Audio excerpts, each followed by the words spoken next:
Ass Man. Ass Man? Yeah, Ass Man, Jerry. I'm Cosmo Kramer, the Ass Man. Bishop's got butts. Bishop's got butts. Bishop's got butts. So good on the show. So good on the show.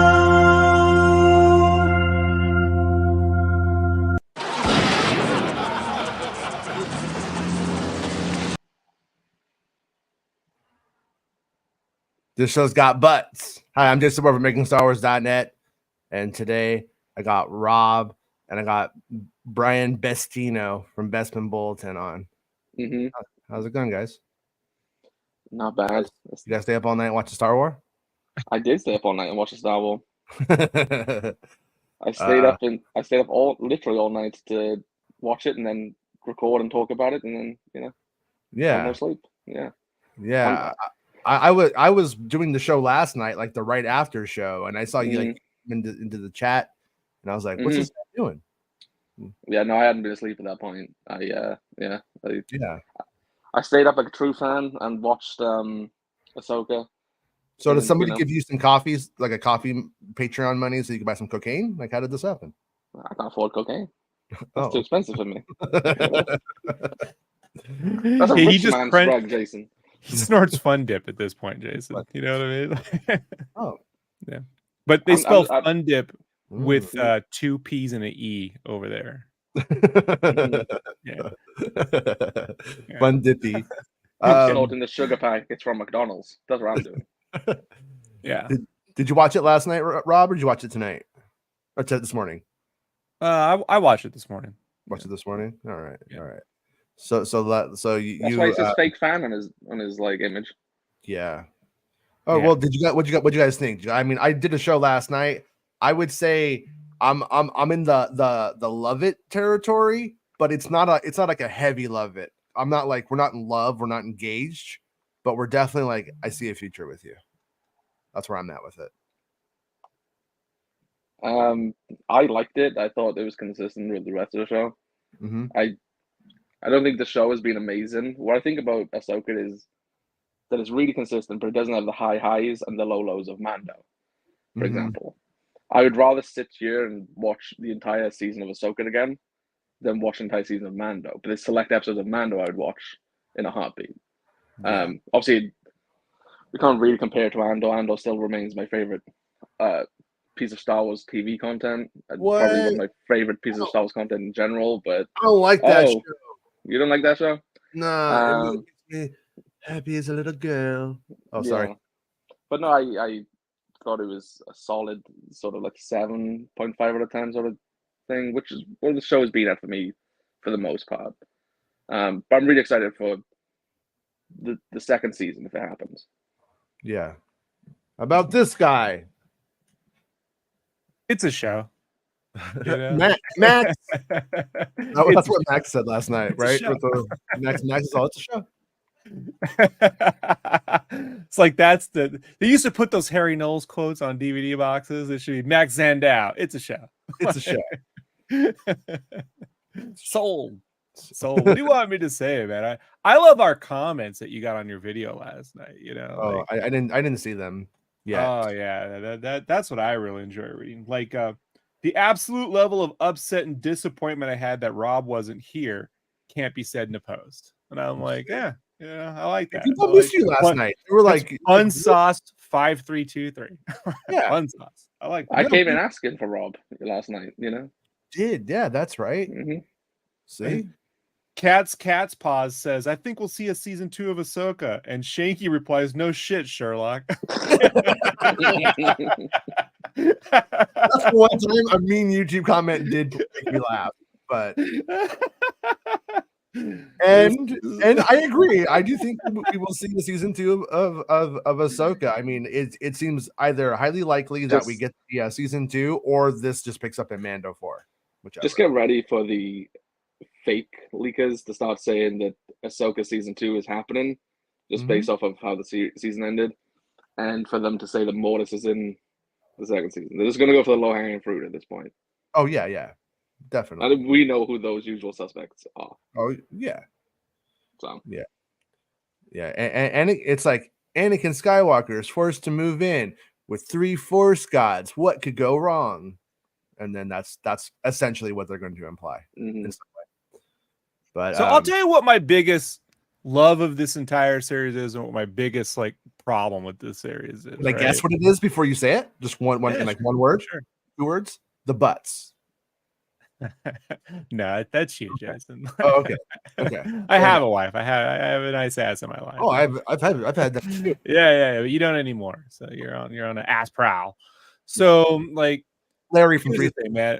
What I really love about the series was Ray Stevenson and I forget her name, Shin. Shin and Bailey. Ivana Sackner. That's one of those rare combinations of interesting. It's not the writing was good, like he's got good Mhm. lines, and then you end up with some actors that have presence and good chemistry.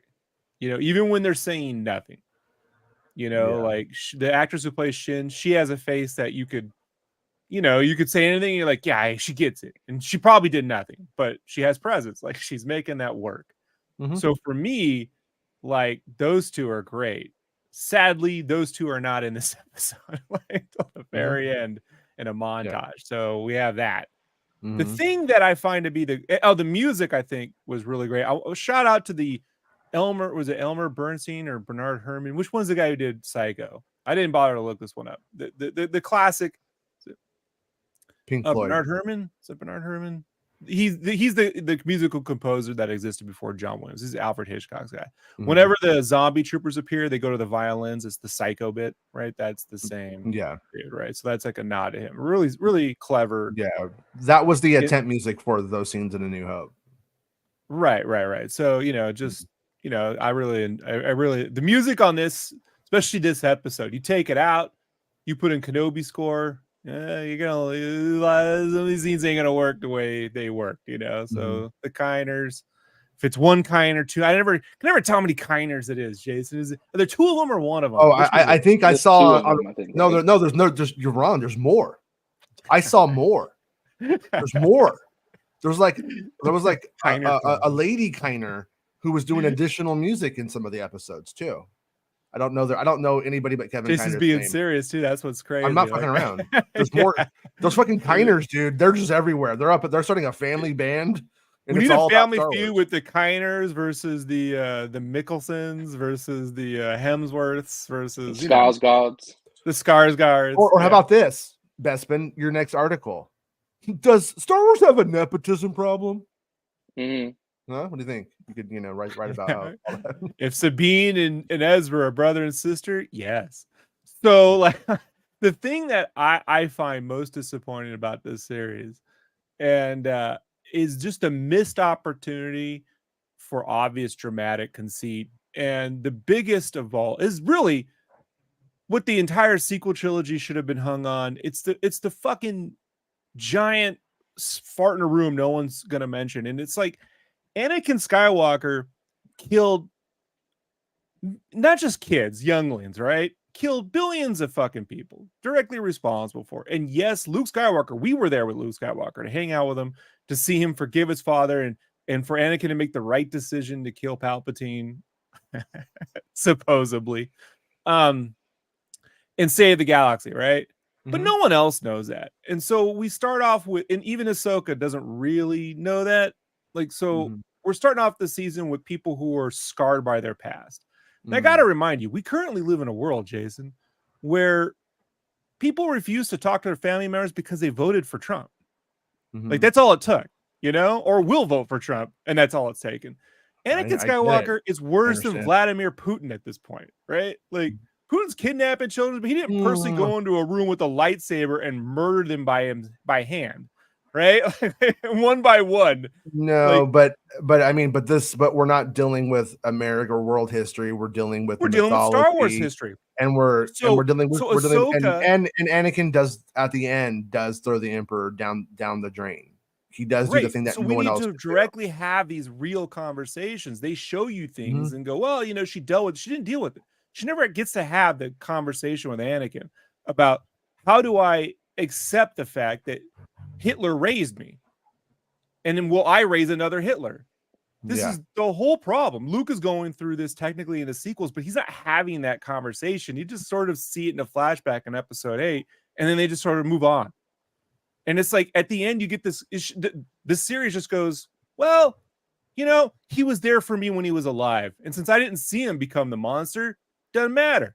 And so you get this Force ghost. Where's the Force ghost of the younglings? Like, should we all be around? Okay. Hey, we're really glad you murdered us. So she could be here in this moment. Point is, we're all here now because Anakin murdered us, and that's what's good. We're glad. Number one, just because you're a Jedi and you die, you don't become a Force ghost. This isn't your first rodeo, Rob. Come on. On that one, you get to become a young Force ghost. So the young ones become little sperms. How does this work? But the point of Return of the Jedi, something that is severely lacking in our Twitter culture today, is that once you like repent, it's never too late to start doing the right thing. That's the point of that.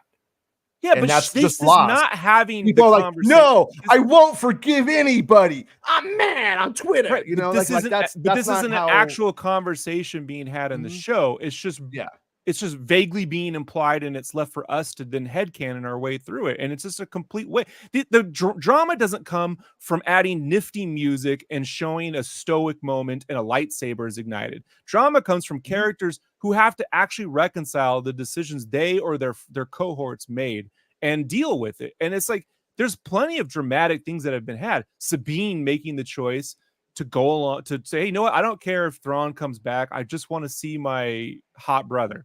Right? Like, I don't know if she's in love with him or not, Jason. Right? You tell me she is. I'm watching the show, and there's definitely something going on between these two.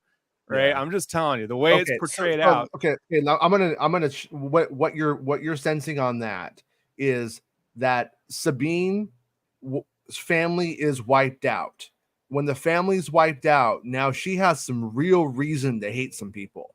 That makes her a dangerous Jedi candidate. It's also why she would never have been a Jedi candidate in a stable Jedi order. Conversation with and then she doesn't. Who Yang says? Hold on. I haven't. I'm trying to explain it to you though. Like she goes, so she has that.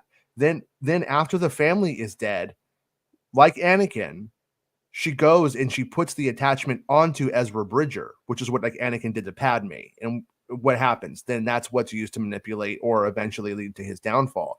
So Ahsoka though is also seeing this, but instead of teaching through it, she's afraid of it.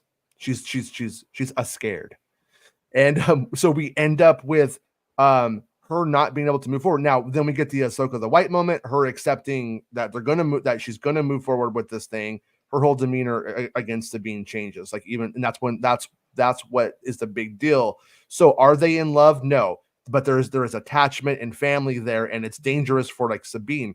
But what happens at the end is Ahsoka kind of gets off light. She gets it easy in the sense that Ezra is now sent back home, and she's here. I think it's the best case scenario. Home is not, and this is the other problem. He went to home one. He went to home one. Rob, home fucking one. Yeah. Look, he is home. This is a show about a cartoon. All right. And as Jason would say, a cartoon, right? Cartoons. Yeah. This is a show about cartoons. Let's talk about Star Wars today. And the cartoon was about a chosen family, a group of people that get banded together, and through the course of God knows how many episodes, they become an actual family to one another. And they all get split up in the end, and they need to get back together. Ezra getting home isn't about him coming back to this galaxy. It's about him being back with this chosen family. At the end of the series, they're still split up. They're not back together. Mm-hmm. It's not him coming back to this galaxy doesn't mean Tom, Dick, or Harry. It's irrelevant. It's him being back with his family. So we're right back where we started. Like nothing's changed in that sense. Actually, a lot has changed. Ezra Bridger was living with hermit crabs by himself 1,000,000 miles from home. Now he's back with a lot of his rebel family. He's back with Hera and her son that he doesn't even know exists. And like that's something that's going to come because Sabine could have told him, do you know Hera had a kid with your Jedi Master? Okay. That would be an interesting conversation to have. Maybe right? okay, maybe that did happen. Yeah. Maybe we don't actually know, but we would think it would be saved. Yeah, for I mean, you only got like 8 hours here. You know what I mean? But Let's yeah, not but then not again, have that Sabine conversation. was also. But there was a conversation with Sabine had with Ezra, which he has to be filled in for what happened Yeah. in the years that followed, and she didn't mention that. There's Mhm. also the fact that like he had asked it a couple of times, "Oh, where's Ahsoka? Like, how did you get here? How are we going home?" And she just refused to share any of that information. Right. And again, that's just written.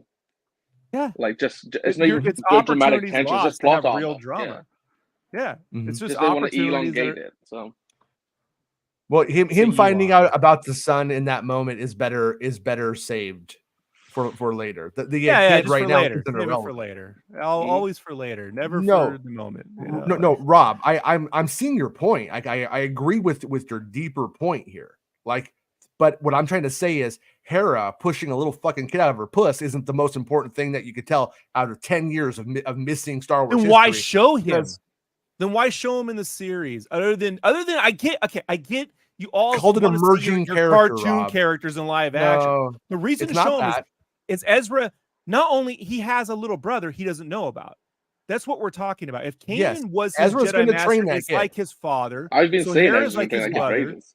which Yeah, means Jason is his little brother. He doesn't know he has a brother. No one wanted to tell me this shit. Yeah, You know what I and- mean? Nobody yeah, wanted to mention this, and you're and not on- bothered by like it's not in even the remotely very next dealt with. episode, that's what happens though. It's just because like if this show was 16 episodes long, you would have seen it, and you're going to get it. It will be 16 episodes long. Like I'm just dancing around the whole. Will they do a season? You're gonna do a fucking season 2. It has like fine ratings. Yeah, And great. it's- 2 you know what I mean? years from now. Look, this Yeah, all makes sense when you have 24 episodes a season, and every year you're gonna have 7. You're gonna have a season of cartoons for 6 years.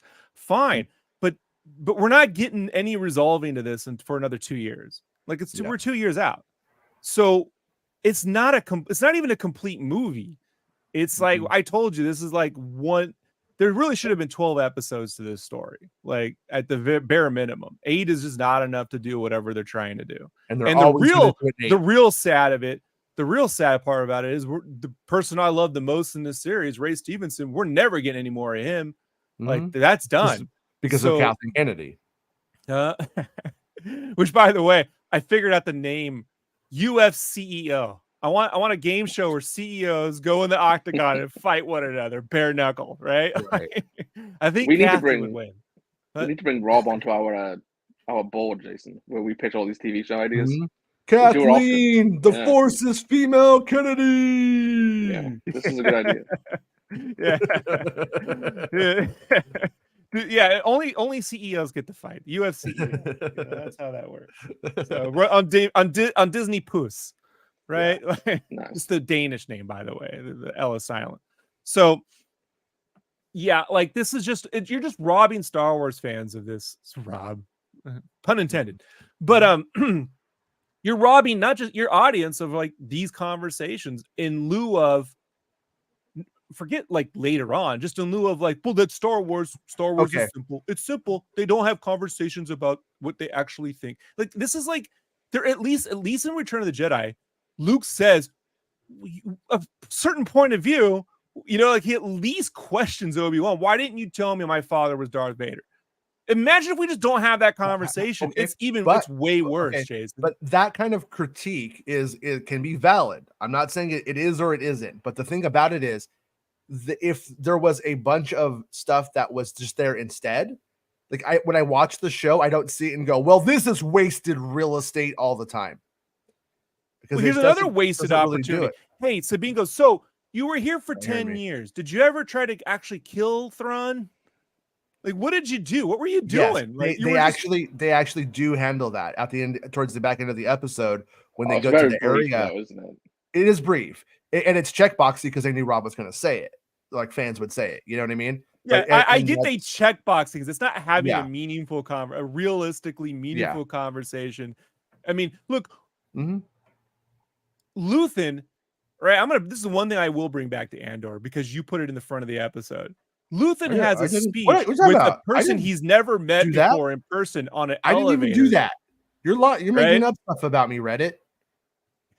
Luthen has a speech with the man he doesn't even know on an elevator that's more meaningful than any of the conversations these characters should be having with people they deeply know and love. It's a real problem. I don't know, man. It's I just do I agree get with you Rob. loved it. Like, but I agree with Rob. Like, you know, in the conversations specifically between Ezra and Sabine, yeah. She's playing coy with everything. And you mentioned, you know, the important stuff that's happened in the galaxy since Ezra's been away. But one important thing to Ezra would be that your master has a son.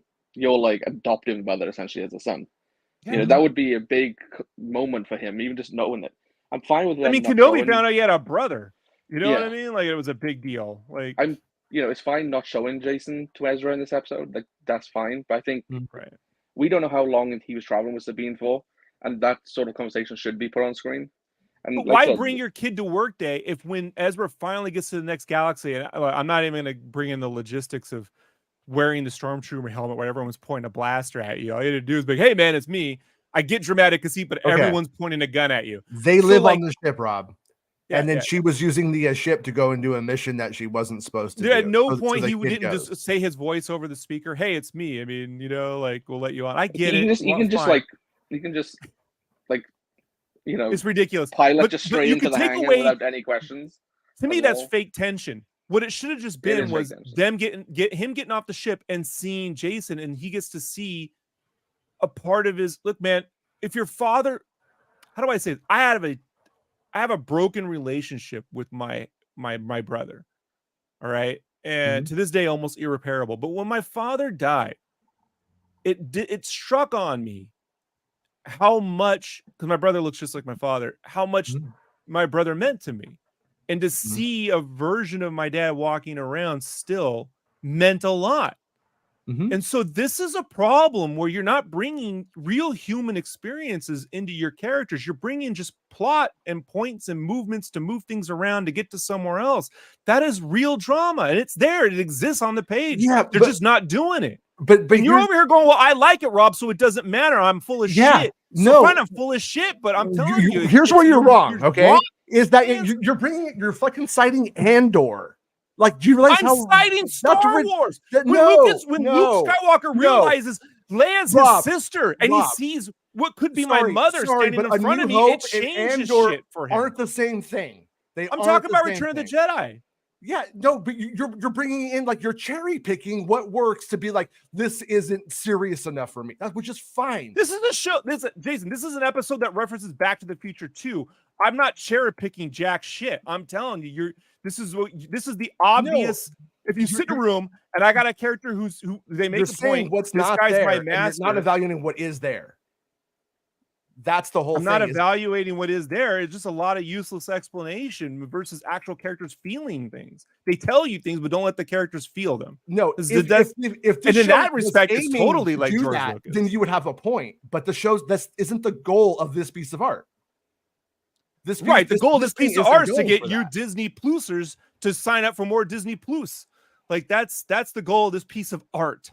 No, you know? Like then why Andor is just a big fucking accidental mistake? Yes. No, Rob. Yes. No, Rob. You know, no, there are goals. There are aims and there are tones. There are levels of sophistication in stories. Not everything is going for the fucking Dark Knight. Sometimes it's Batman and Robin. And this is more Batman and Robin Star Wars. When you show Darth Vader and Anakin Skywalker and you tell me you're not going for drama, then I don't know what the fuck you're doing. They're going for. I don't know what world you're in. They're the one bringing Anakin up. Oh God, do you read the Iliad and then go, God, why didn't they stop right here? It's like no. I wonder how he hung out in a sheep's fucking stomach for 12 months on a boat. You know what I mean? That's what I wonder. Like the smell alone. That's like a Star Trek thing. They wouldn't deal with that. You know what I mean? Like in Star Wars, they would not deal with that. They would go, this Tauntaun smells like shit on the inside, and then that's all that they would ever do.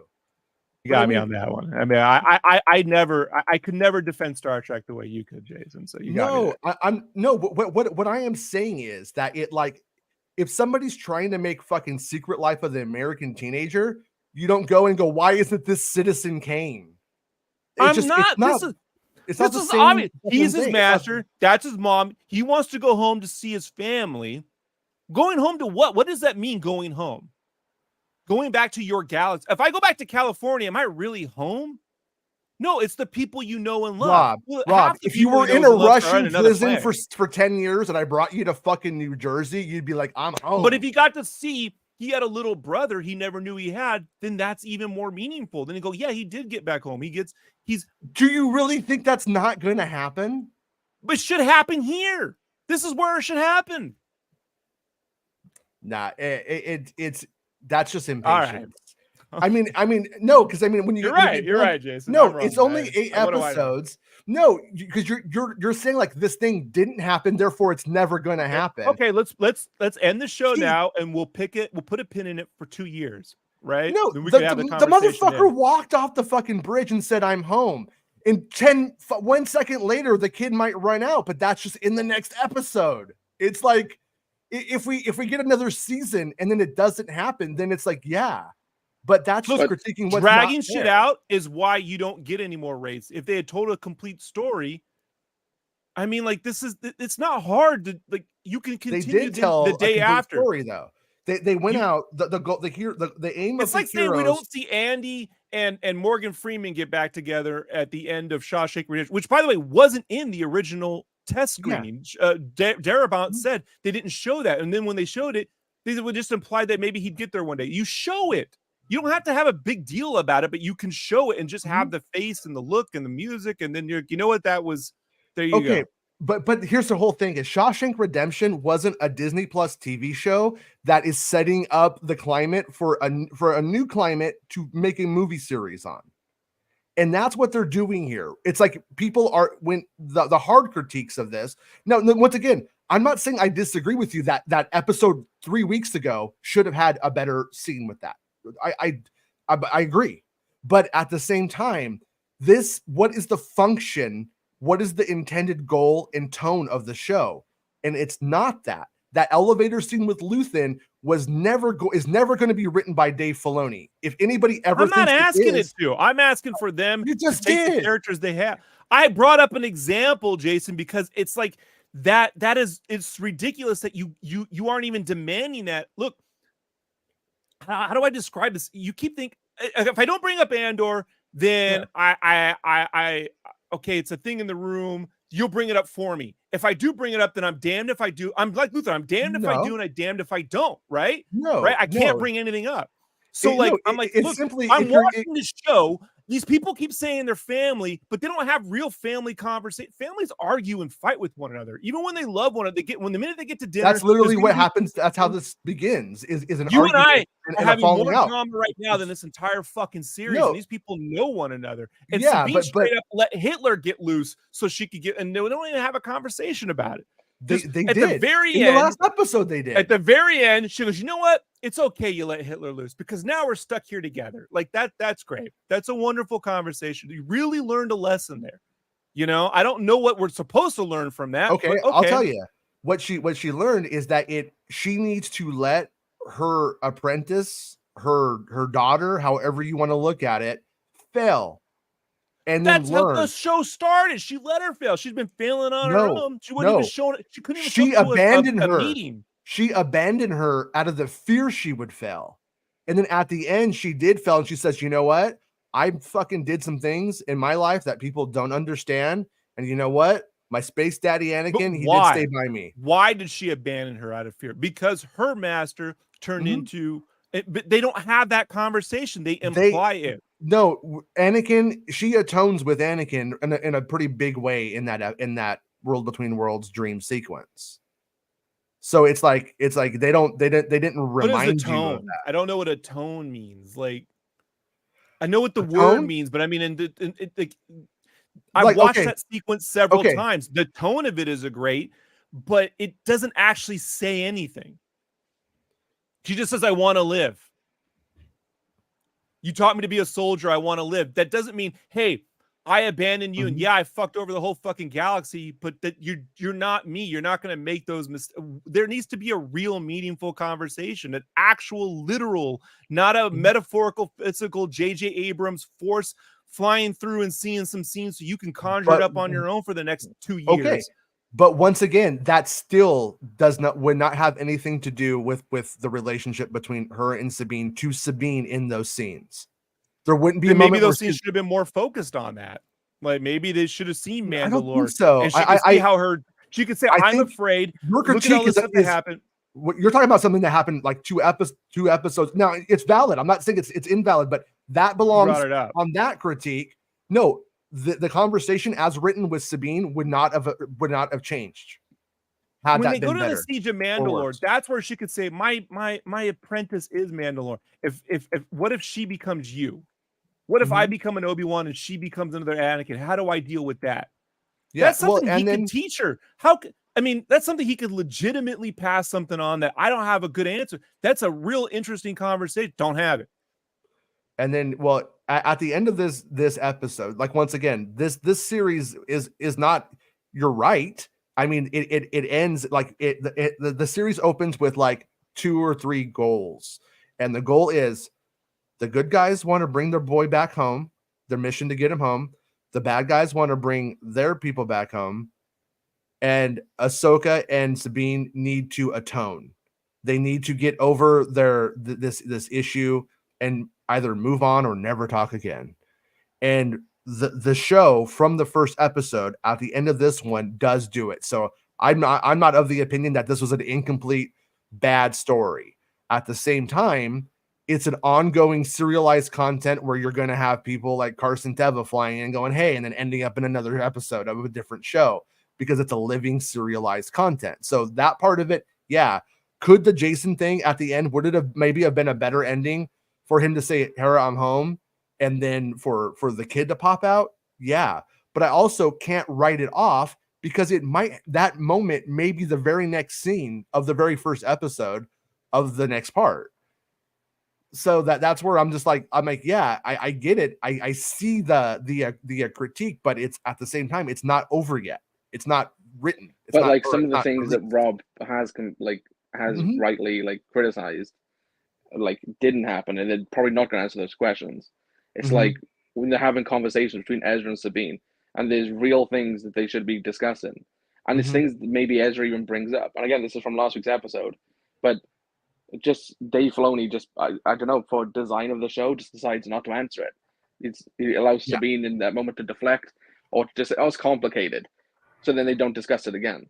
Yeah, the conversations they are like lacking in any meaningful way.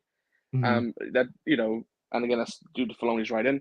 And I agree with you with the next scene. It could be he meets Jason for the first time, and like I've been saying for months, I think he's gonna train Jason, and because he clearly wants to be a Jedi, and I think that relationship will be really honed in on in the future. Here's how you tell people your first lesson one. Here's how you tell people you don't need a lightsaber, and then the very next episode, rush to build one because it turns out you actually do. Like you really do. Like, and then Ahsoka goes, well, Jedi isn't about being a lightsaber. No, apparently it is, because Morgan Elsbeth got a flaming scimitar, and if you didn't have a lightsaber, you barely won that fight. Like, but she isn't saying we don't use lightsabers. She's just saying that's not the most important thing. And then we also, based off of what's very likely around a robot who does nothing but build lightsabers, and that's why logistically it made the most sense in that moment for Ezra to make his lightsaber, especially since he's going to be separated from them for who knows how long. So that's why that scene literally goes there. But when they were floating 2 feet above the pillbox, he could have been up there building a saber. You're overlooking the importance of why that moment happened. That moment happened because Sabine goes in there. Her master never took her to that guy to build her own lightsaber. She's still using his old fucking jalopy lightsaber from when he was 14. But the show doesn't make a bigger deal out of that. It doesn't make it something. They just say it. She's looking at it. She comes in thinking like Kanan, she's like happy, and then she sees what's going on. He goes to turn around and he's like, "Hey Sabine, did Ahsoka ever show you?" And then she's gone because she's upset, and that's why she walks away. That's something that you deal with like in episode 4 or 5. She goes right to Ahsoka, thinking that she's about to get chastised. Finally, she thinks this is the moment now where I get laid into.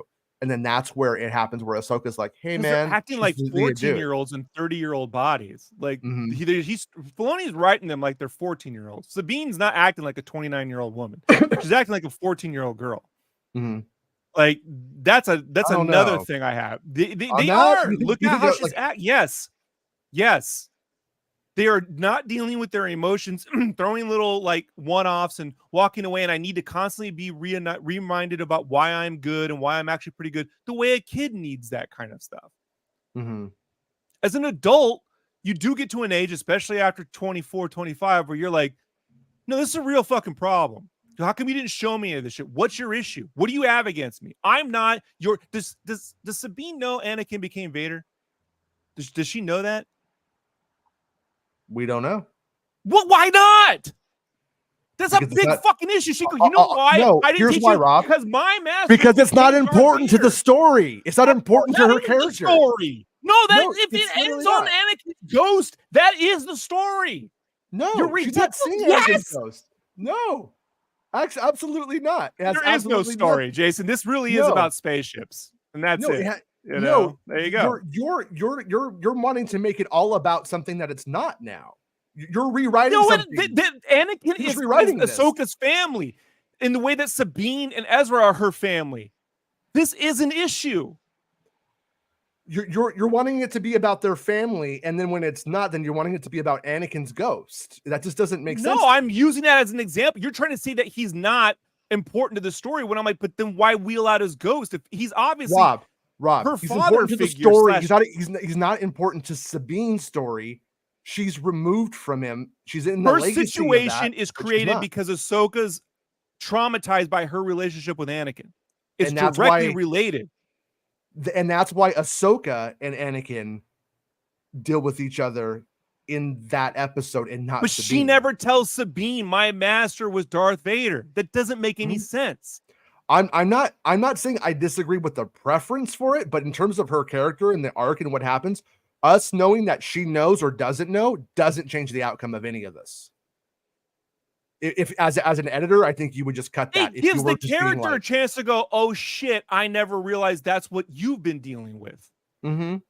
It gives them to understand versus just saying, now I understand you and you understand me. Cue the Full House theme. But you're Like- in terms of the character's progression, you're wanting the character to understand her master before she understands herself.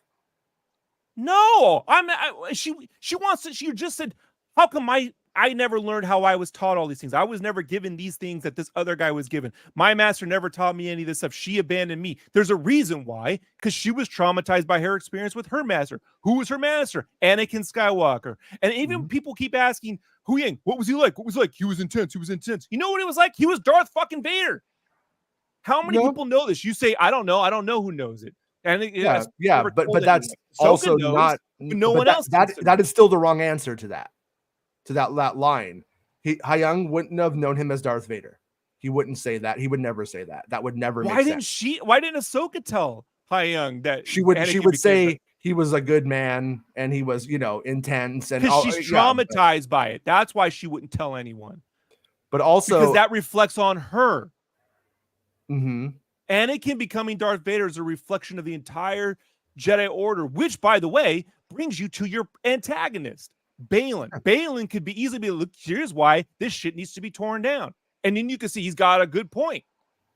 Yeah, and so you have these two opposing, but this is not really being delved into. It's there on a real surface level. The way dinner is sort of laid out at the Golden Corral buffet, but that is not actually a full course meal. Like it's a meal. Because this is going somewhere though. Just because we're not so I there said that yet. we should all stop talking about it now and put a pin in it for 2 years. This is ridiculous. Well, yeah, I mean, then what's the point of having a series if you're like? Yeah, I mean, it depends. Are you going to watch shows when they come out? You're going to wait until all 6 episodes. You can still do a limited series and tell a complete story. The British have been doing it forever, dude. They did tell the complete story. Right now, it's not utilized. It's a half-baked story. You're like, all right, you take away the music and you take away the visual effects. What do you got left? You know, unfortunately, you got a performance by Ray Stevenson we're never going to see again. That's not their fault, but that's the world we live in. And then you got these characters that agree to aren't disagree on that one too. their actual Because I think Kathleen Kennedy had him killed. See, I do. always. I do think that. I believe it. Jason's just trying to pander to the algorithm now. All right, like no, but once again, I mean the objective of the show was always about how is Thrawn going to get back? How are they going to get their guy home? And that's what the conversation at the end of the thing is Sabine thinks like you do. And then Ahsoka's like, no, you got him home. You did what you intended to do. And in that moment, I think now I could be putting this on it, but I do think that when you're following the discourse throughout the episodes is that she at that point realizes, yeah, I wanted to be with my brother. I wanted to have him around, but obviously that goes against my teachings. My teachings are to go where the Force takes me, where I'm needed, where I'm doing good in the galaxy. She got him back home.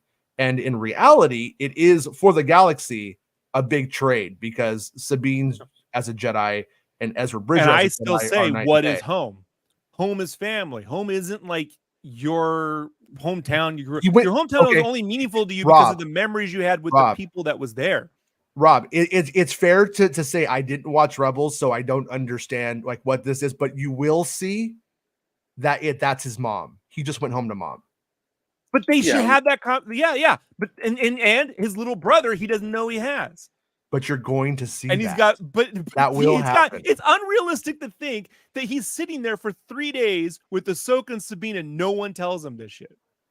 Rob, it's unrealistic to think he wore that stormtrooper costume for the whole ride there and then take it off when he was going to. Yes, yes, and I'm trying not to make a bigger deal out of it because you're going to yell dramatic conceit for 3 hours. But that's what it is, though. I mean, that's what it is. I listened to you do it last night, but before we got into the Mortis thing, and I just don't give a shit about Rick and Mortis. You know, like I'm not. I care too. Yeah.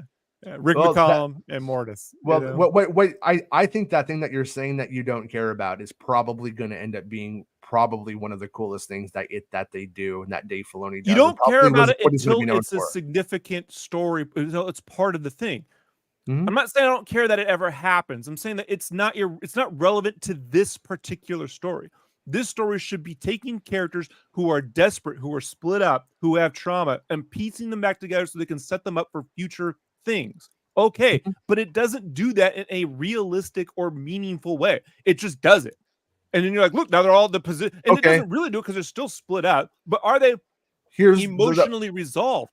Like, whatever is going on between Ezra and Sabine, is that really like fixed or finished? No, it isn't. Just we found a way to have Ahsoka train Sabine and not be distracted by all this Thrawn shit, so she can just train her over here for the next 2 years, I guess. You know, I can't tell you how long they'll be on that planet because, I mean, she picked up a lightsaber with the Force, and now she can Force push a guy 150 feet in the air like 2 minutes later. Like, I don't know how that worked out, but sure, you know. No, before that, early when we start the series, she can't move a cup. After she picks up a lightsaber, and then 1 minute later, she Force pushes Ezra across a giant. No, that isn't what I mean. If you want to play like that checkbox game, you're leaving out too much crucial data. She basically has no self-esteem because her master doesn't believe in her, because her master doesn't believe in the Jedi way or the Jedi order or the ability to move forward. That changes. And then what we end up with is she is fighting the super death trooper. I don't know what you call a death trooper who's already dead, a dead death trooper. And but when she's there, she realizes I'm fucked. She does revert back to her training. She does pull the lightsaber to her Luke Skywalker style, turns it on, and fucking kills the trooper. She's now taking a huge leap. Then when she's with Ezra, she's thriving because she's not being told she's shit by Hyung and Ahsoka. So Ahsoka, in a lot of ways, was Sabine's failure. Sabine's success and failure is intrinsically linked to her, and so it's much of Ahsoka's failing, and every time that Sabine fails, it's an Ahsoka failing, because she's the one responsible for getting her to be where she needs to be. By the time we get to that point in the story now, things have changed, and then that's why she's able to do that with that guy. She loves that guy. She feels good around him. He's encouraging to her. So when she goes to do it, she knows that she can do it in that moment. Now, it's a leap of faith moment. There's no doubt about that. But that's a big trial moment for the character. And so we do it. We go from cup to lightsaber to full-grown dude. Now, from episode 1 to episode 8. Like, there's nothing in between. She's not trying to use the Force or any of it, other than when Ahsoka says, "You help too," and she holds her hand out doing jack shit. But it's also like not the point. It's a thing the character is going through, and that if the character kind of travels through, but it's not the point of the show. The point of the show isn't like you keep telling me what the show isn't the point of. This isn't the point of the show. The point of the show. That isn't the point of the show. This isn't the point of the show. The rest of development, I agree with. They're all acting like 14-year-olds stuck in 30-year-old bodies. Every one of them. Yeah, 100%. I agree with that. It's like just like the point of Andor isn't how to be a spy 101. It's not the point of the show. Right, but there are themes and motifs, and they get weaved in between, in and out, and you see how like one side isn't as clean as the other, and that's consistent across the whole bit. They don't go right at the very end. Hey, I'm never going to have a discussion with. I mean, look, people bitch about Andor not looking for his sister after episode 1. Did I go, well, that's not the point of the show. That's not the point of the show. That's not the point of the show. That's not the point. I'm like, he literally fucking got arrested and thrown into prison. Doesn't have a whole lot of time for that. Like he got his money, and did he go off looking for it? No, he went off to Ibiza and got laid, as is consistent with how Bix says that guy was from day one. And then got arrested and ended up in prison. But they were like, he should be looking for this isn't a searching for your sister show, I guess. Well, it's not really the point of the show. But the point of this show is getting this family back together. And here's why they're all traumatized. And when I say, okay, when they get a chance to finally say things to one another, dealing with that trauma, and they don't, that's a missed opportunity. You go, but that's not the point of the show. That is the point of the show. That's the whole reason to do a show about family. No, actually, who haven't Rob, seen one another for you're 10 making years. it the point of the season. It's the point of the series, and I think that's a very big difference. All right. Well, okay. All right. Then I told you. Then I guess we can't have any of these conversations until all the series are complete, right? Well, no, because here's there's a couple of ways that this goes. Because Ezra gets home. Mom, I'm home. Oh my God, it's my son, and he has a beard now. And then her biological son then is introduced to him, but there's also Zeb, who's not in any of that either, because he doesn't know this thing's even going on. And so the uncle, the crazy uncle, in the first 2 episodes, Kanan's my husband. Yeah, we had a kid, but Ezra was like a son to me. Why didn't you say I want to see my other son again? Like you know that when when she has the conversation about, is Ezra out there? She's very concerned. She's like, it's very serious. It's very, very clear in those moments that it's personal. So I think Jason does know about Ezra as well. Like he does bring Ezra up to her, and they have a conversation. He's excited about the prospect of meeting Ezra for the first time. And so Hera cared enough to tell him about that, and who'd she tell that to? Ahsoka? Her son, Jason. But she said, yeah. So it like I said, it is there. It's not, but one, and I'm with you. Like Rob, I don't think Dave Filoni is ever going to write very deep dialogue. I don't mean that. I think he has an extraordinarily strong visual mind. I don't think he's a highly articulate man at the same time. So I don't actually expect that that's ever going to happen with the stuff he writes. But I think it's always going to be at this level. But it doesn't. I'm not saying it's free of critique either. Yeah, because I think some of the moments that Rob has mentioned, like conversations between Sabine and Ezra, they should have resolution. Yeah, like there should be answers in that conversation. And again, as we've just pointed out, Hera she loves Ezra enough to tell Jason and tell him stories about essentially his long lost older brother. And when Ezra reunites with his sister, they don't have any real conversation whatsoever. Like she fills him on the bullet points what's happening in the galaxy, but that's his family. He would want to know, like, how is Zeb? How is Hera? Like, how are they doing? There's none of that. Like, if I was stuck on an island and I was there for years and you came to me, I was like, okay, we're going home, we're leaving. I would want answers as to how we're getting out of here, how you got here, and where we go from here. But Ezra asks those questions, and Sabine just says it's complicated and gives vague answers. And in those sort of moments, like, we can critique Filoni for that, like, because that's when those moments should have happened, and there should have been answers for Ezra and for Sabine.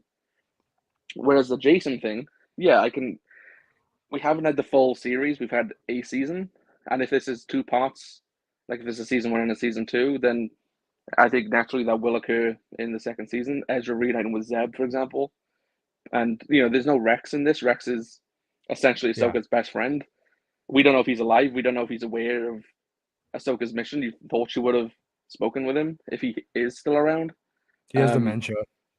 You could have dementia. He's old enough. But it's old stock at that point, yeah. Yeah, so, like, I think there will be resolution to some of the points that's obviously left hanging in the second season. But I think the first season also has, like, major critiques in terms of how Filoni has written some of these characters, and purposely avoided having any real conversation with these, like I said, these characters that are family. Like, you're my friend, but if I hadn't seen, like, if I was stranded for years, I would have these questions for you. Like, if you're stranded on an island for 10 years, I pick you up. I'm certain if it's because it's me picking Bespin up, Bespin's gonna go, how's Jason doing? I'm gonna be like, no, don't bring that up. It's not part. That's not the part of this show, Bespin. I would say that now. Now I'd be like, that's not the part of this show. Wait till the end. You'll see. Yeah. If I ask Rob, I'm not buying. How are we going home? And he says, like, he just doesn't want to answer me. I'm like, okay, we're in shit street. We're not going home. But there's no conversation there. But again, I think 2 kids having a conversation about their parents is literally the definition of family.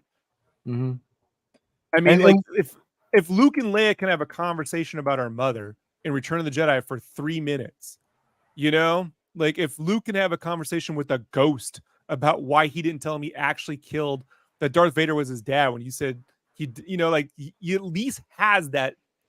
Was it explained very well? It was kind of goofy, but he at least has that. He says the thing that people were wondering for 2 years, 2 or 3 years, right?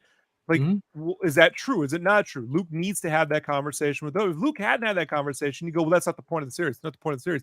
Like that. No, you're robbing people of the obvious questions that they're having with these characters. Then why care about the characters? Then they're just action figures on a chessboard to be moved around when things happen, so new things can happen, and it doesn't matter.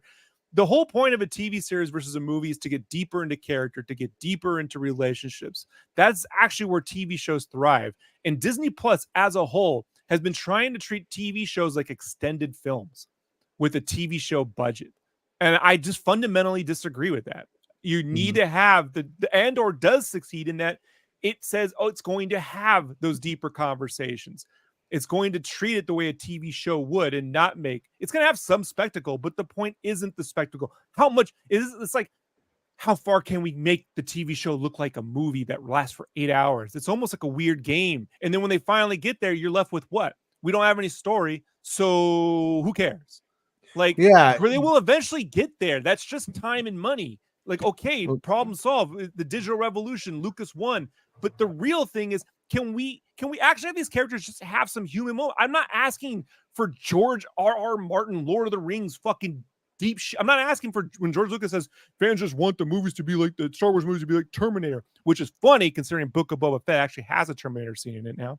Not asking for that. I'm just asking for these characters when they're suffering traumas and they haven't seen each other for 10 years and they're willing to risk World War III to do it, that when they finally get there, they just have the most obvious conversations that any of us would have with one another given the same circumstances. That's it. I think that's a fair critique from Rob, to be honest. I don't think his points are invalid whatsoever. I mean, I guess. No, I'm kidding. Conchu66 says, I would need a $10 million. You're gonna get your Fortnite skins, Jason. Super chat. Don't worry. To describe the decline in writing the story since Book of Boba Fett. Rob is on fire. Let him cook. I do think Filoni is better at writing than Favreau is. I think that we have gone a step up from Boba Fett and The Mandalorian season 3, but at the same time, I don't expect Filoni to ever give me something anywhere near the levels of an Andor. No, I think he can't. I'm accustomed to It's Filoni in what he's been doing for decades. I don't expect, like I said, Andor out of him, like a Peabody nominated show. I don't expect any of that, but I do expect him to delve a little bit more into the characters he made fans fall in love with over the course of 4 seasons. I think that is a problem that he has had with this. But yeah, I don't, like I said, I think these things will be resolved in the second season, but I think there is main issues with this and how he's handled character relationships within this season. Yeah, so 2 things on that. I would say, and this will change on the Khonshu bit, but one, it's no different than in Falcon and the Winter Soldier when you have meaningful moments with Sam and the police, or Sam not being able to get a loan even though he was an Avenger because essentially he's still a poor black man.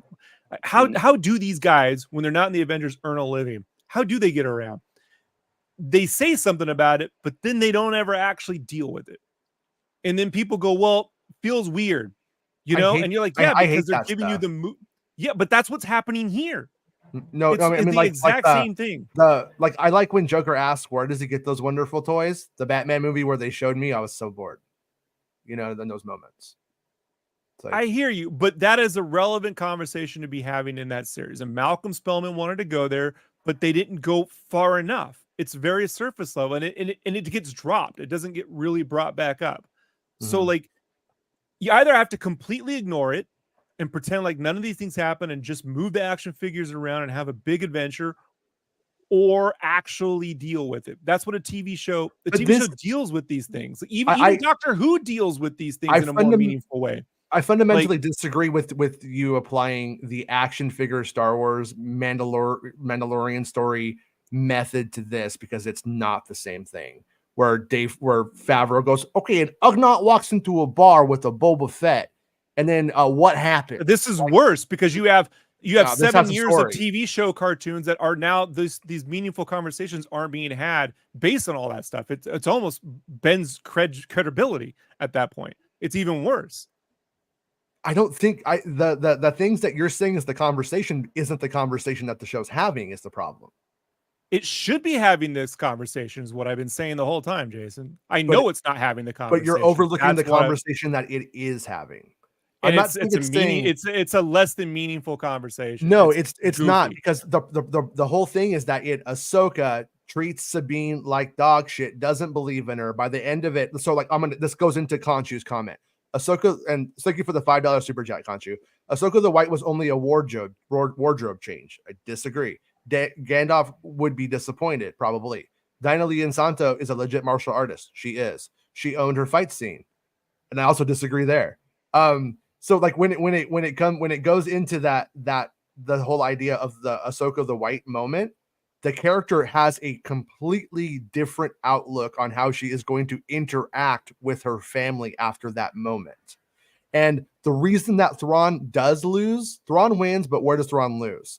Thrawn loses because he thinks he knows Ahsoka because he knows Anakin. But the whole point is we are not our family. She's not Anakin. She's not, none of that, neither of them are.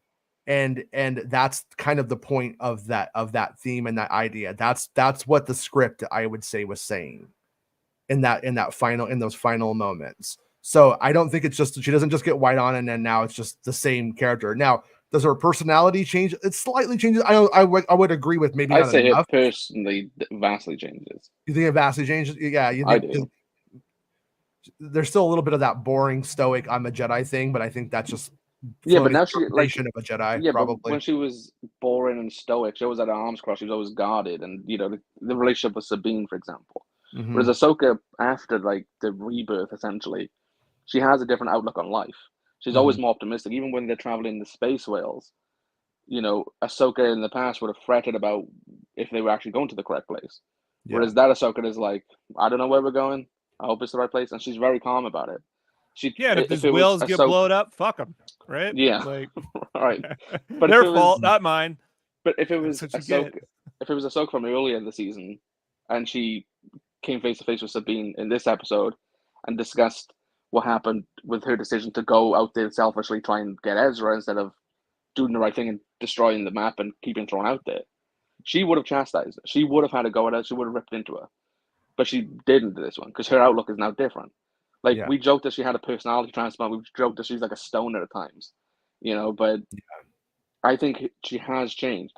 I'm not saying she's changed in terms of power, in terms of her ability, because that's evidently not the case. But she has changed as a master, and she has changed as a person since. Yeah, but Gandalf became Gandalf the White because he committed a great sacrifice for the greater good. Ahsoka's not committed any sacrifice.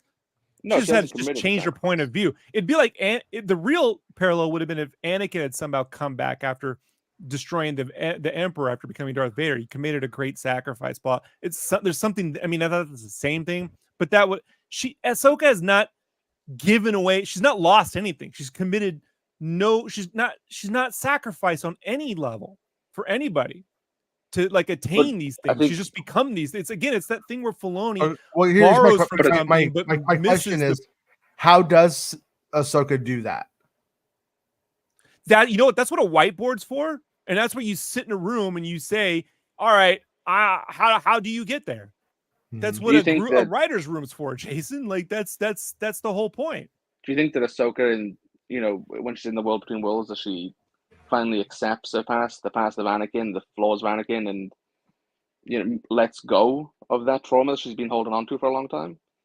Because in one of the flashback scenes, she mentions becoming a master when she is a child, and she said, "Is this what all I have to teach to my apprentice one day?"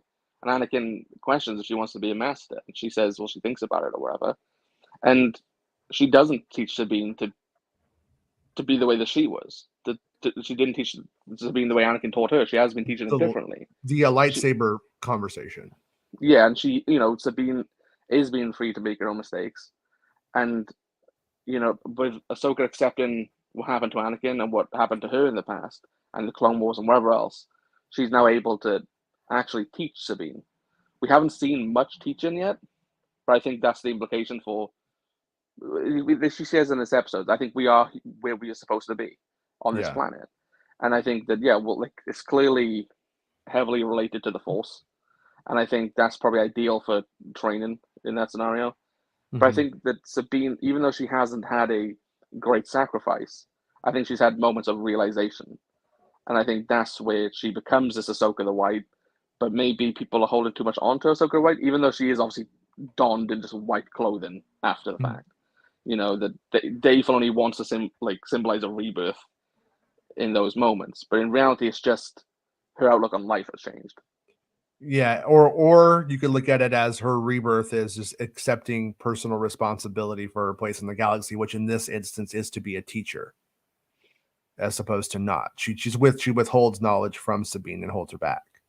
I think Kai Young says that to Ezra, not in those words, but in a different. He does say it, and so that's where you would do. Like I said, the character does change, but the Gandalf thing and all of that kind of shit might be too heavy and something that might not be the wisest way to market that even tacitly. It's like saying, listen to my new song. It's like the Beatles, and you're like, even the Gandalf thing though, that you can critique it in the way of he was referring to as Ahsoka the White and wherever, and even in this show, there's imagery that's very Lord of the Rings. Like the base that Thrawn is in, for example, it feels like it's ripped out of Lord of the Rings. This episode felt to me, I was watching this and I was like, this feels like when the Willow TV series was working.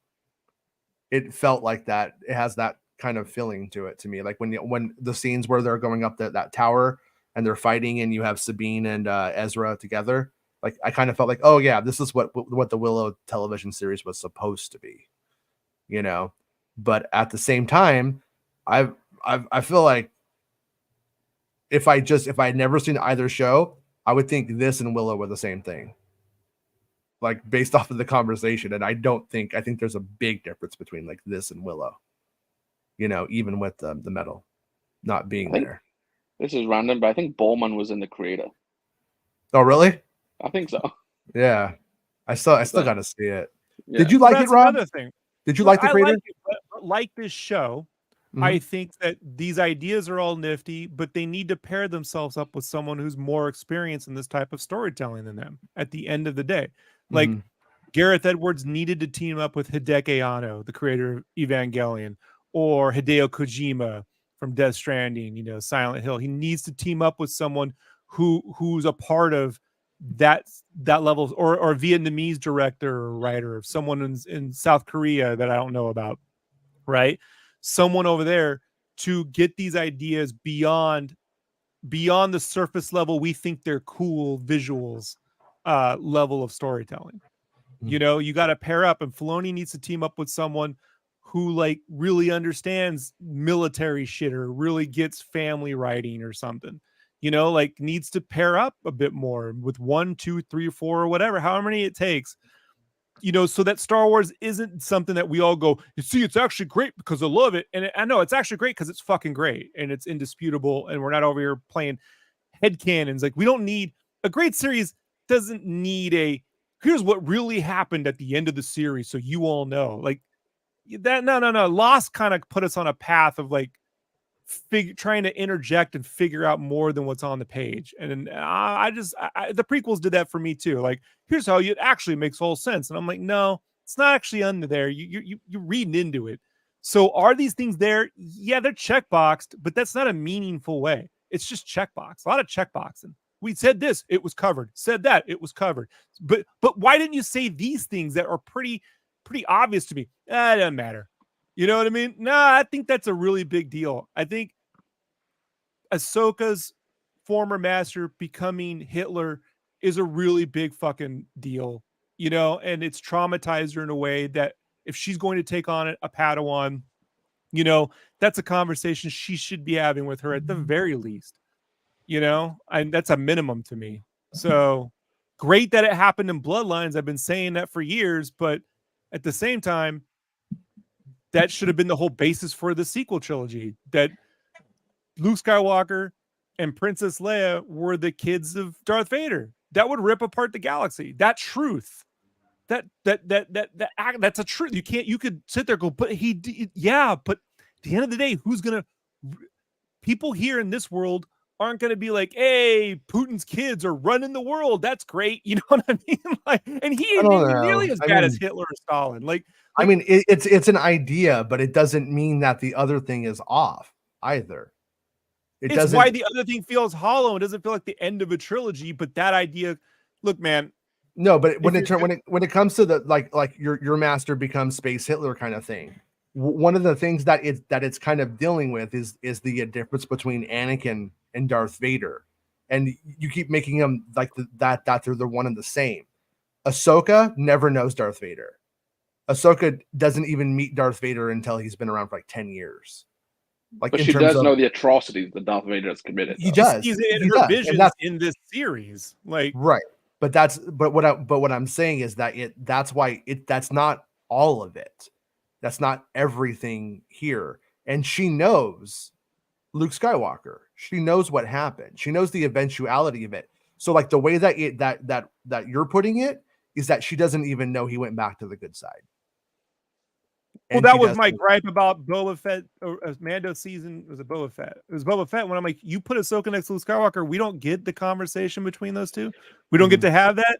I griped then about, I'm like, there's a wasted opportunity. I mean, I love this episode, but yeah, you put them in a room together, have the conversation. Shows are about having meaningful conversations at the end of the day, dude. Like, if you want to turn TV shows into made for TV movies with a better budget, then hey, man, have at it, Haas, dude. Like, do you walk adventure special edition. But like just if we're having a writer strike and we're fighting for writers, then write some shit, man. Like, write some shit. Especially if you're like Star Wars, you're gonna be we're the best, we're the reason why this whole streaming service exists. Then put some work into it. But once again, though, that has nothing to do with the text of this episode. Oh yeah. The No, Texas I'm saying episode is no. zombies show up and green smoke does come out Thank of them. you. So I actually Morrock was a no, zombie. So like no, that's the whole thing though, man. Like it's a fucking episode. It's a series where the fucking zombies come out, and you're like, why aren't they having these deep, meaningful conversations about the meaning of life? And it's like that's not the function of this one.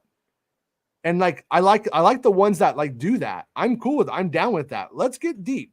Oh, But I this told isn't you the one. that was what the last episode should have been about. So when you get to the final episode, you go on the action hunt because you probably don't have time for that sort of thing. I think Like, the strongest thing is they- that this series was consistent across the board. But I also think that it like was it you, Bestman, who said there was like not like the high highs and the low lows of Mando earlier. Yeah, it's like and that's also like where my critique in this stuff falls. Like you go through and then you introduce this like zombie concept, right? And I'm pretty sure those guys with all of the shit tied around them have all come back to life before. But the ones that are sacrifice themselves on the mission to a delay, right? No, and that's where I think the actual like valid criticism on his writing is right there. Is that you introduced new rules, didn't tell us the rules, kind of implied them, danced around it, and then are like, I really confused the fans, and I'm going to have them talking. No, fuck you. On that one right there, that's something that we actually need to know what the rules are.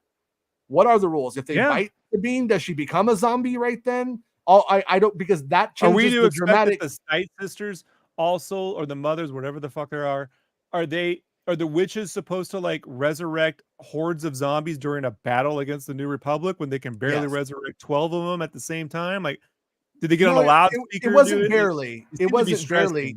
It was so like it's taking a lot of effort. When we get that end scene from the Raiders of the Lost Ark moment, they're putting them all into caskets, into those things, and the lights are all on them, which kind of says this is to keep something fresh, like refrigeration. And then we see them all laid out, and then they're going to like Dathomir, and like I was saying on the show yesterday, I'm of the opinion that if they're going to go to Dathomir, they're going to lay them all out, and then they're going to resurrect. Do you actually think? I know this might have been the case when they filmed, but do you still think the implication is currently that there's still stormtroopers in those? Because they mentioned taking them from the catacombs on the planet. They could be the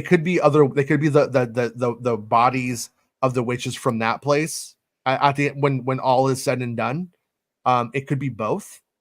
Because if you're moving things from there, maybe they're moving the troopers too. Like at the end of the day, you could tell there's several ideas going on in the design process, and then they're just like, okay, we'll figure it out. Like Sith, I feel like this is sort of a Sith Troopers moment. Well, I don't even think we need the dead stormtroopers to be in those things.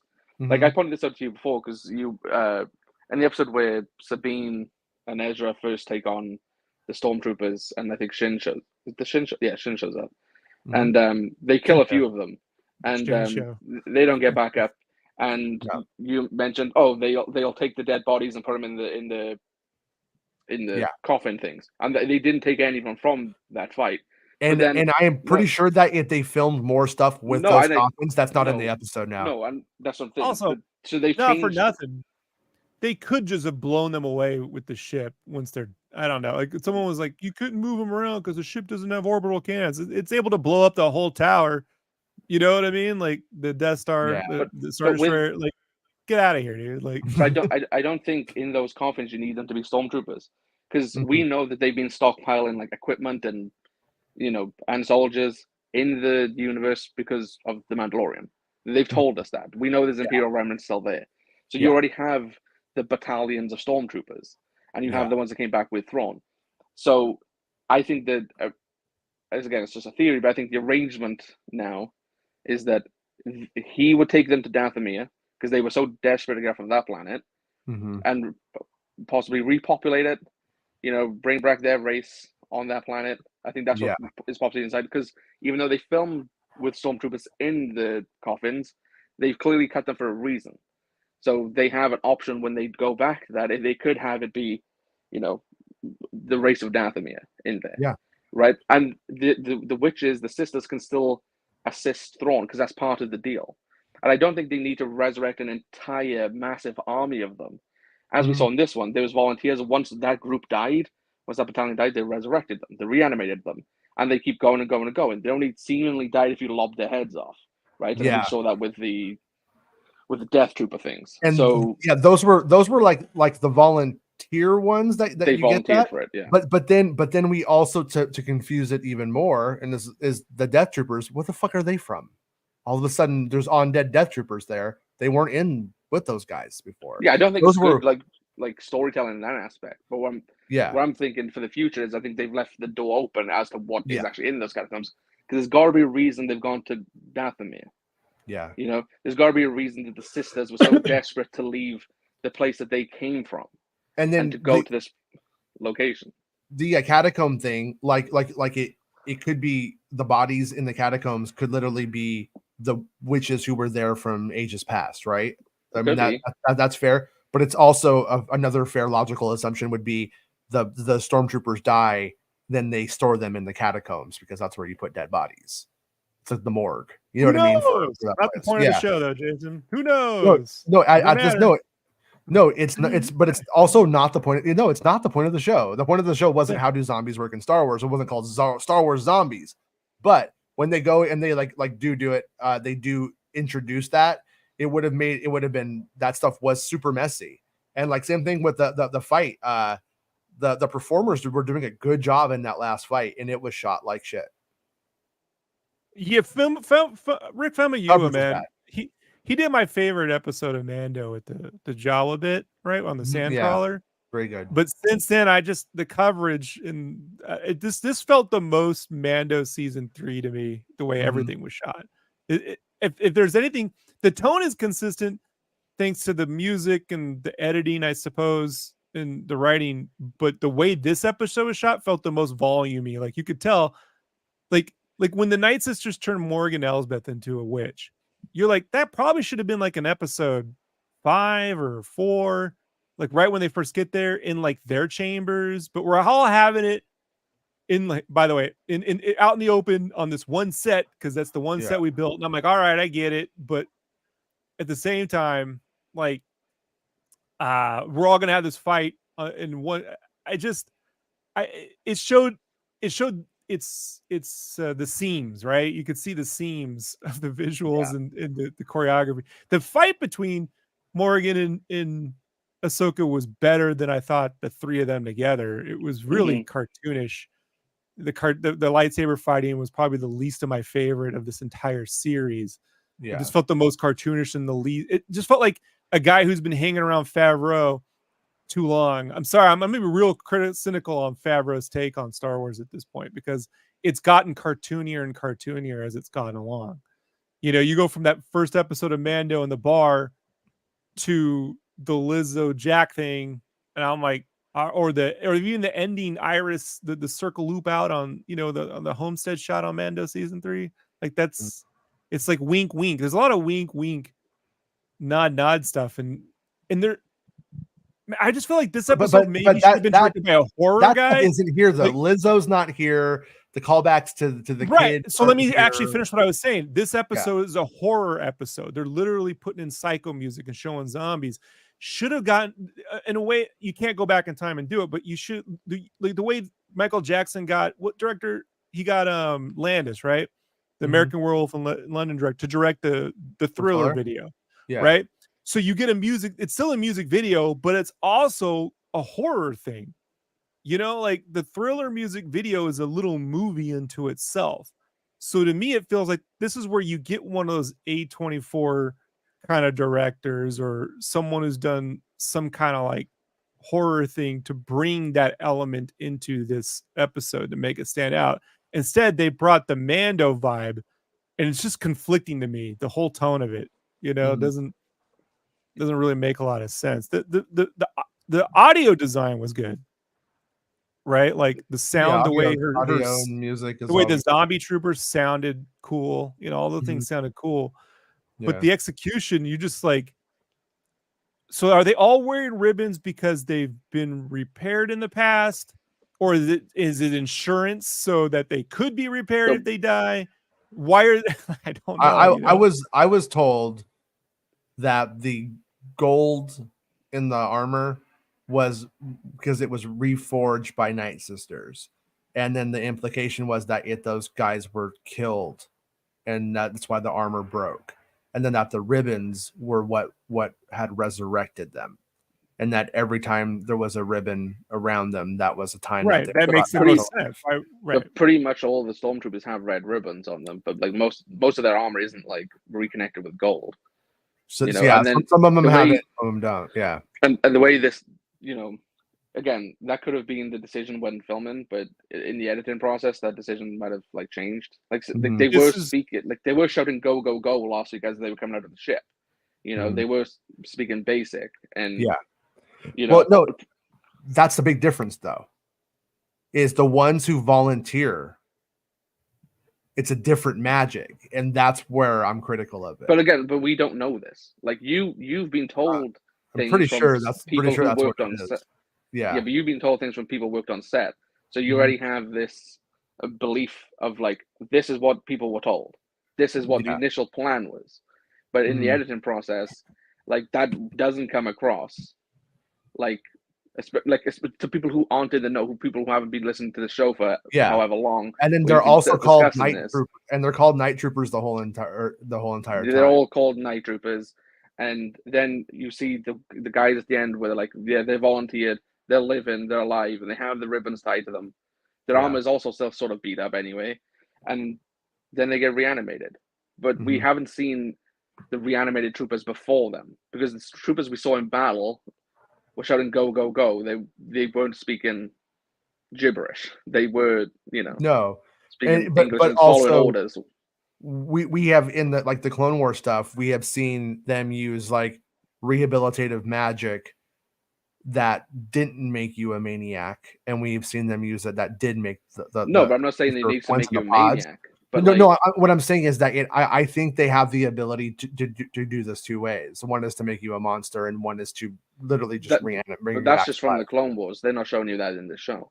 And that's why I think at the end of the show, it's important that they go back to Dathomir. I think that and this is where in the end those caskets might be the witches, because in the Clone Wars when they do that Hail Mary and they reanimate all of the dead witches, the battle droids and Grievous wipe them all out by the end of the day. And so they may be repopulating that planet with corpses that can redo that again for it to protect itself again in this kind of same fashion. And that might be what Thrawn's deal was with the witches, and that's why, because at the end she's like, for the Empire, and then she's like, for Dathomir, so so like that may be at the end of the day, that might be the plan. One thing I want to point out as well, this is such a minor nitpick for me. My dog's kicking off. Sorry if you can hear. Yeah. But I thought the Night Sisters, the three witches, I'm gonna kill him. But it's okay. I thought they looked great. I thought their design was really great. Yeah. But when they turned Morgan Elsbeth into one of them, she just looked like she was going through an emo phase. I thought you want to know why? Because she had a first Misfits record.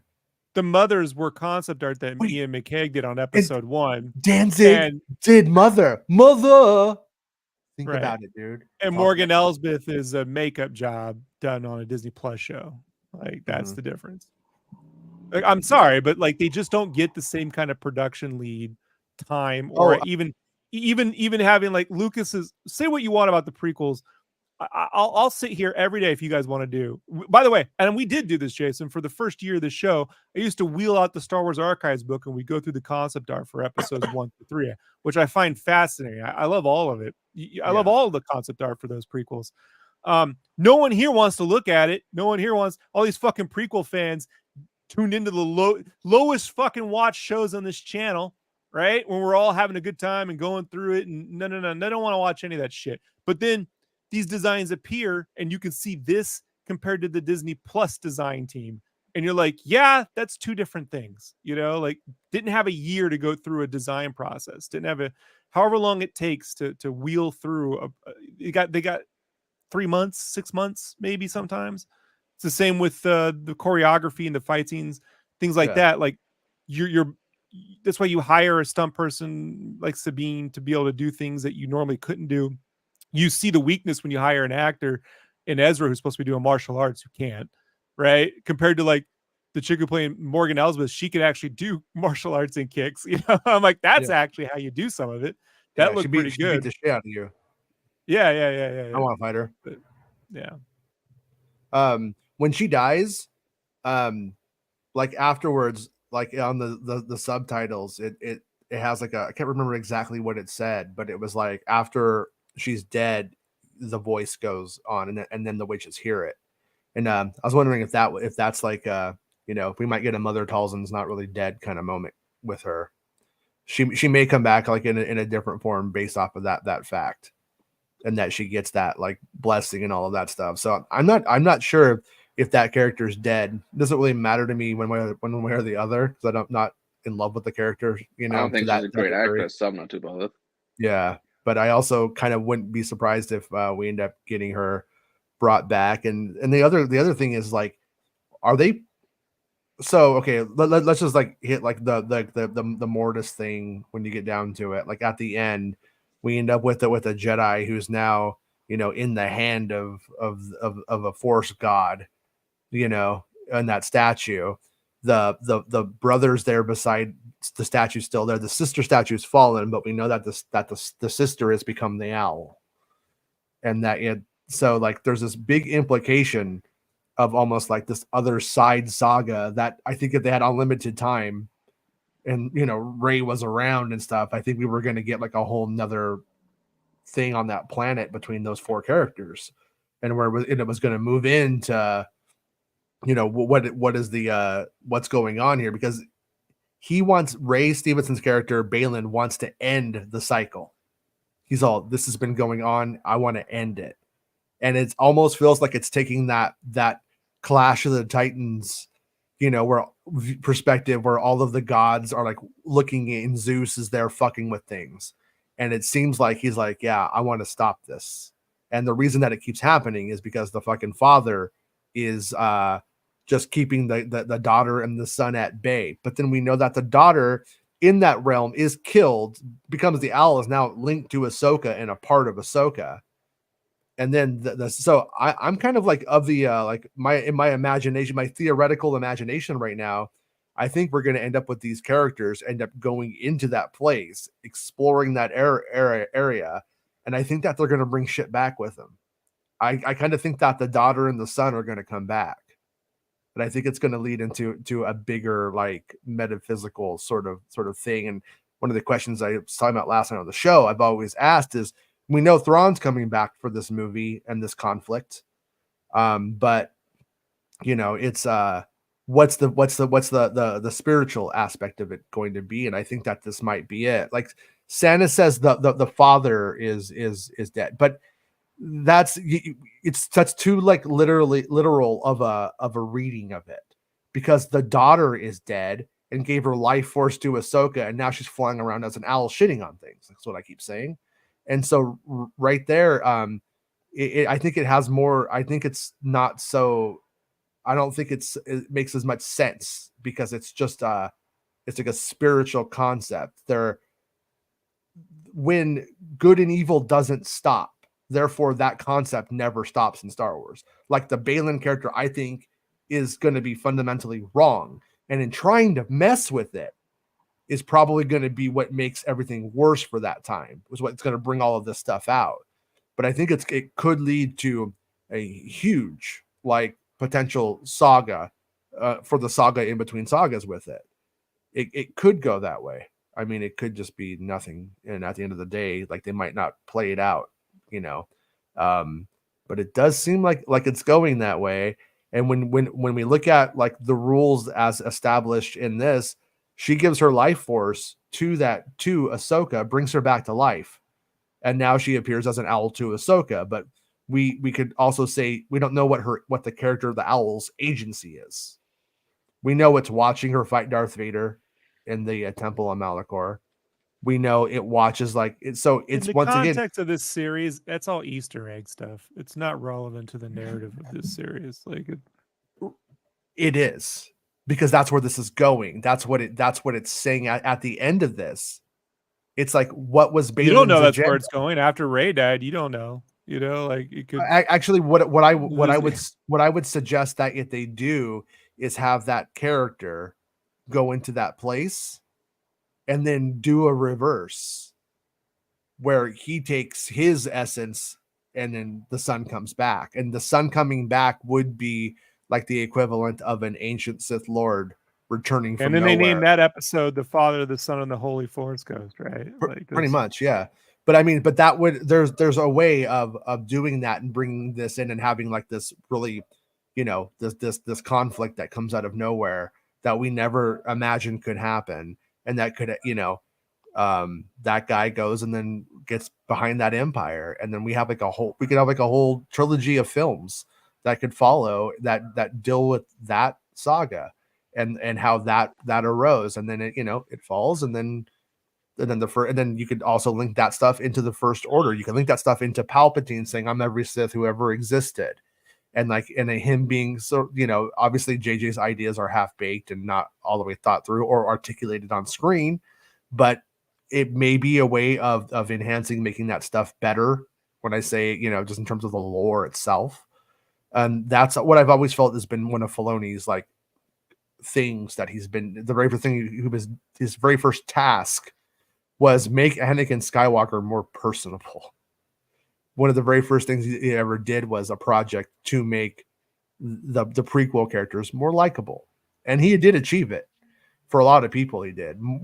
More people walked away from the Clone Wars at the end going, "I like that more than I did before," as opposed to the opposite. So that's why I think he still has right now working on making his own characters likable, because I'm not really liking Sabine much. And Ezra is just like a one note. Hey, look, he smiles and he's plucky. I mean, I don't know. Like he's got to focus on his own universe at this point rather than fixing all the other Star Wars things. Like I liked Ezra a lot compared to the animated version.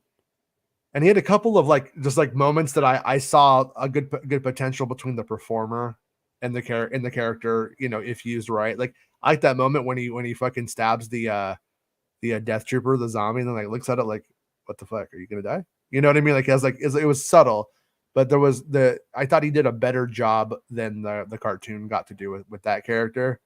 Yeah, I think with Iman as well. I think unlike with Kenobi, you remember the Inquisitors, they were told not to watch Rebels and to learn from their characters in there. Yeah. I think he definitely did study Ezra from like Rebels, because he feels like the same character to me, just a little bit more mature, which should be natural. Right. But I do think he was actually great casting, and I think he comes across really likable, just especially how Ezra did in the fourth season of Rebels. Because I can understand why people would find him annoying before that. Yeah. But I think he was good casting. Can you imagine if sorry, go ahead, Bess, but I didn't mean to cut you off. Rosa, if we're going to be cutting between Ahsoka and Sabine dealing with heavy Force stuff in the other galaxy, I think he is a likable lead to follow us through on what's the conflict that's happening in the galaxy that we know alongside Hera. Right. Because I think the Hera performance for me has been hit and miss throughout the season. I think it's been up and down. I think that's also been dependent on which director is handling her and getting the best performance out of Winstead. But at least for Ezra, I think he has been consistent in the few episodes that we've seen him. And I think he's a likable lead. Because I think the next season is going to have to be split between the conflict ongoing in the galaxy we're familiar with and the one where Ahsoka and Sabine are stranded, right? Yeah. So I think you do need somebody with personality to lead the line on the other side. Right. Do you think they're going to so like to go back to Santa's thing, though, the father is dead as well. He stabbed himself, and then Anakin stabbed the son. They're all dead. I mean, I like I said, my perspective is God dead? Can you kill God when when all of this stuff is a manifestation of the Force, of God, of the concept of a unifying power? And when you take all of that into effect, I'm just like, yeah, that happened then, and that was pertinent to that generation, to that conflict of time in the galaxy. But now we're 30, 40 years out or whatever it is, and we're in a different He used to be place. hanging out with Miyazaki, the director, creator of the Elden Ring series, J.R.R. Martin. Filoni needs to team up with people who are more experienced with writing this kind of stuff. Yeah. Like I just that. But if Filoni never writes it, then Filoni never writes it. He can't just go. You can't always just defer. He has to defer to himself as an artist and say, okay, I'm going to try to do this. I like this stuff, and I'm going to try to do it. Yeah, then we just prepare for an endless amount of videos explaining what the hell he didn't actually say. Yeah, no, probably right. But that's where we're at. If if Lucasfilm is going to be in the Filoni business, that's where we're going to be. I mean, they're not going to like, hey, let's hire Filoni. I mean, I know you know this, but let's not hire Filoni so that way Filoni can hire Miyazaki, his cousin or something. So, but where I'm trying to go with this is that what are you going to do, Santa? The main characters all get there and then they just see statues of those guys and then they go do something else. If that's the case, then fuck you, Dave Filoni. Like that's the fucking dumbest outcome for this. Balin does mention it feels like something's calling to him, right? And it calls to Sabine as well. Do we think it calls to Sabine, or do we think that's 1,000%? And when do the Grist show up, Jason? Huh? Yeah. Are they all just sitting on a grist trap? Like I always say, Occam's razor on all of this. Yeah. There's never been. And it really cares about that grist. It's a big deal. There's never been anything about Abeloth in this or any of that stuff. Like if you're just going to Occam's razor it, like what is there, and what is there is those god things are there. The statue of the daughter is fallen, and she's the one who died. And who's now part of Ahsoka. I think that they could be doing a thing where Ahsoka at the end of the day is going to take her place in that order. That could be where this goes. I don't like she'd love that idea. I don't like how it just like kind of but then it does what Filoni's done for the for Revenge of the Sith and for the original trilogy, where it takes off of the board when there's a bigger narrative going on. So like the sequel trilogy, if she is, essentially the sister at that point, why isn't she there? Why isn't she assisting our heroes? But if you take her off the board by that point, and you have her apprentices running around essentially, like Sabine's there, and you've got Ezra, and you got whoever else. I think they could go that route and just take her off. Yeah. Well, I mean, definitely something like that does happen or will have to happen, but we also have Rey's not even 10 years, right? I don't even think Rey's even born yet. Like that's how far out from that stuff where like it needs to get resolved. They have a lot of time to play with before they need to start to get into those places. Do you really think Filoni will ever kill Ahsoka? And I mean truly kill, not that she just dies and comes back. He's already killed her and brought her back twice in a way. Right. Yeah. So yeah, like permanently kills the character. I would kind of doubt it. But I can see that being the transcending into being the force a god viewer, however you want to conceptualize. I could see him doing that. I could too, yeah. But I also think it takes her off the table though, in some ways too. And and I mean and then that could explain how she talks to Rey in episode 9, like why is she a part of that? Where does she come from and stuff like that. So it's completely like all of this stuff is possible. But I don't think you're gonna make a film though and then be like, oh, I gotta hold back on that now. I kind of think we're to the part where we never saw all of the ramifications. This is not a Mando movie at this point, Jason. This is an Ahsoka film. This is a whole different thing. I think, and that's where I think, like I said, I think that the Ahsoka side is going to be the spiritual half of this film, and the Mando and Thrawn. But they haven't called it a Mando movie, though. It's just a crossover. Not specifically. Yeah, I would imagine Mando's going to be an important supporting. Yeah, he's probably going to be a lead. But it also might be worth remembering that. Do you remember when the reports coming out about Lindelof's Rey film? That he was developing, that they were like Filoni might be involved in it, right? So if Rey's whole thing is creating a new Jedi Order, and Filoni has set up this, these Force connections, these new pieces of integral lore within his shows and within his movie, that might need to be referenced or addressed in the Rey movie. Yeah.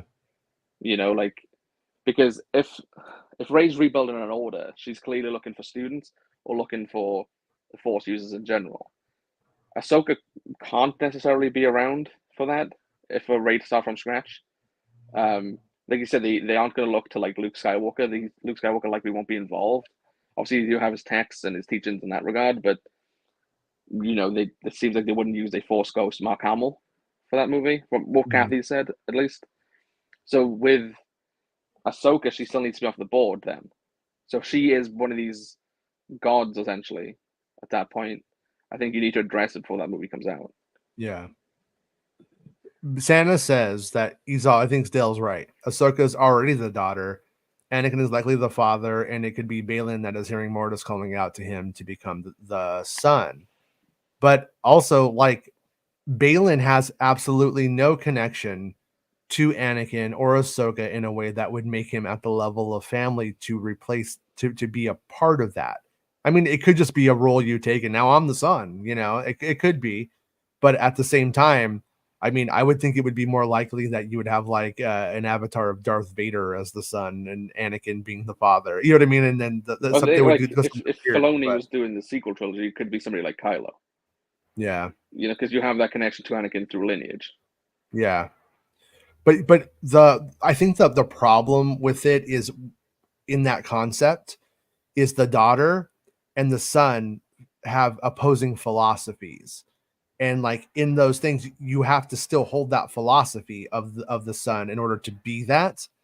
And so like Anakin, for instance, couldn't be the son he's actualized. Ben really couldn't be the son either because his philosophy isn't that. That's not it. So that's where Balin's though.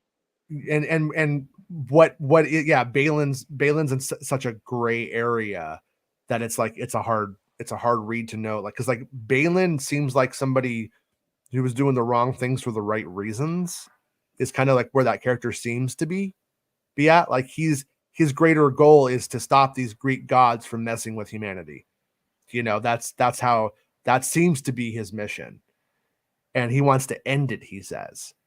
So you know, when he goes end the cycle, right? Yeah, you know, of the war. But before that, his whole thing was he was just a mercenary. He was just taking jobs for money and killing whoever he wants. Right. Like, well, you know, Jason. I mean, to cut you off, guys, but like, luckily for Filoni, Carlos Castaneda wrote 15 Tales of Powers of books that he can pull all this stupid shit from, right? True.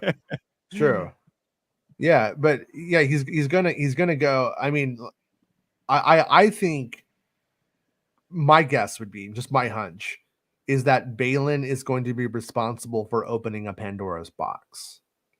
And when he does, it's going to release that power in some form, in some way. Jason, I already know who the son is. Who's the son? Snoke. Oh shit, are you serious? He's bald, man. He's bald. It's true. Somebody in the chat last night was pointing out that like the beings in Mortis, the father and the daughter and the son are all super fucking huge, like Snoke. And they're like, yeah, maybe, you know, I mean, it would be fascinating if you made Snoke not fucked up and made it the son, de-aged it, so to speak, in the CGI design, made it the son, and then had that physical manifestation be what Palpatine is trying to clone for his body. The son is Kino, right? Kino Loy? Because when you de-age Snoke, you just get Andy Serkis, right? No, you don't. Yeah. No, they didn't make it. They didn't make Snoke into Andy Serkis. Yeah. I remember the designers wanting Sabine, we're like, we wanted Snoke to be hot, like he was like a really good looking dude, you know, and then you fuck him all up, age him up, and make him fucked up. So, but yeah, I mean, but like the thing is that we have Ezra Bridger back in the main galaxy, which is actually good. Luke Skywalker could have a friend, maybe. Also, he could start training that kid. He might have to, and if the series continues the season 1 theme in any way, Ezra might have his own different angle on how to do this. He might not, we don't really know where he's at. On one hand, what we saw with Ezra was no, I don't need a lightsaber. He learned the lesson. He's been living without the lightsaber that whole time. And then obviously when they're going to fight Grand Admiral Thrawn, you do need a lightsaber to go up against the fucking army of undead stormtroopers. Fair enough, I say. So, but what's his, he and that kid, I mean, that might just be a whole different show. Ezra and Jason might be just a different show at the end of the day. They might take that into a new place and make that a different series. And that might be, and then the Ahsoka on Peridia dealing with all of that weird shit that's there and how they do that with those two Jedi there. I mean, Shin at the end is like, oh, I'm gonna become the queen of the Raiders or something, right? Like what is that about? Like that was a weird choice once again, but I like to think that when they do something weird like that, it's because they got an idea that they're gonna take it, into them, and it takes so much time. Usually with Star Wars, though, it takes so long to do anything, to design, make things, and get things going that there usually are plans. I know the sequel trilogy has people thinking, no, there's not, but that's just because the creatives are continually changing on it. That was the issue. Even Favreau, I think Filoni would stick to an idea that he has. Yes. I don't think Favreau would. I think if Favreau is doing this series, come episode 1 of season 2, she might just ditch those guys. She might just slaughter them. Like Favreau flip-flops and he changes his mind on women. Filoni doesn't do that though. Filoni has that's one of the things they've been saying since the show was coming back or was going to production and then I didn't think we were going to get it, and we did at the end. Is Filoni was always saying there was ramifications for Ahsoka's death on Mortis, and I'm going to tell that story. And he said that like years ago, and he kept saying it. Then he fucking stopped saying it. When he stopped saying it, that's when I thought two things happened. The idea died and he just moved on, or it's because he's doing it. And I do think he's doing it now. I think that all of this was leading up into that doing it like stuff. All of that's like, it's really important. And there's like two, we have he didn't drop it. Even like when you get down to Rebels, like when they get into the world between world stuff, we see that fucking like what's it called? Like the big like cathedral, like glass, like painting of the father and the daughter and the son. Mm-hmm. Like that stuff is all linked to that. And Ahsoka's experience with the death thing when she like dies and she ends up in that place.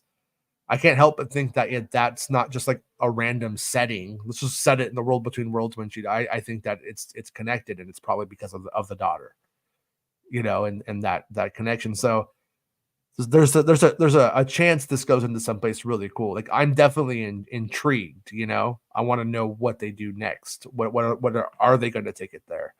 And then, but they also, might be do what Santa says, and they show up because.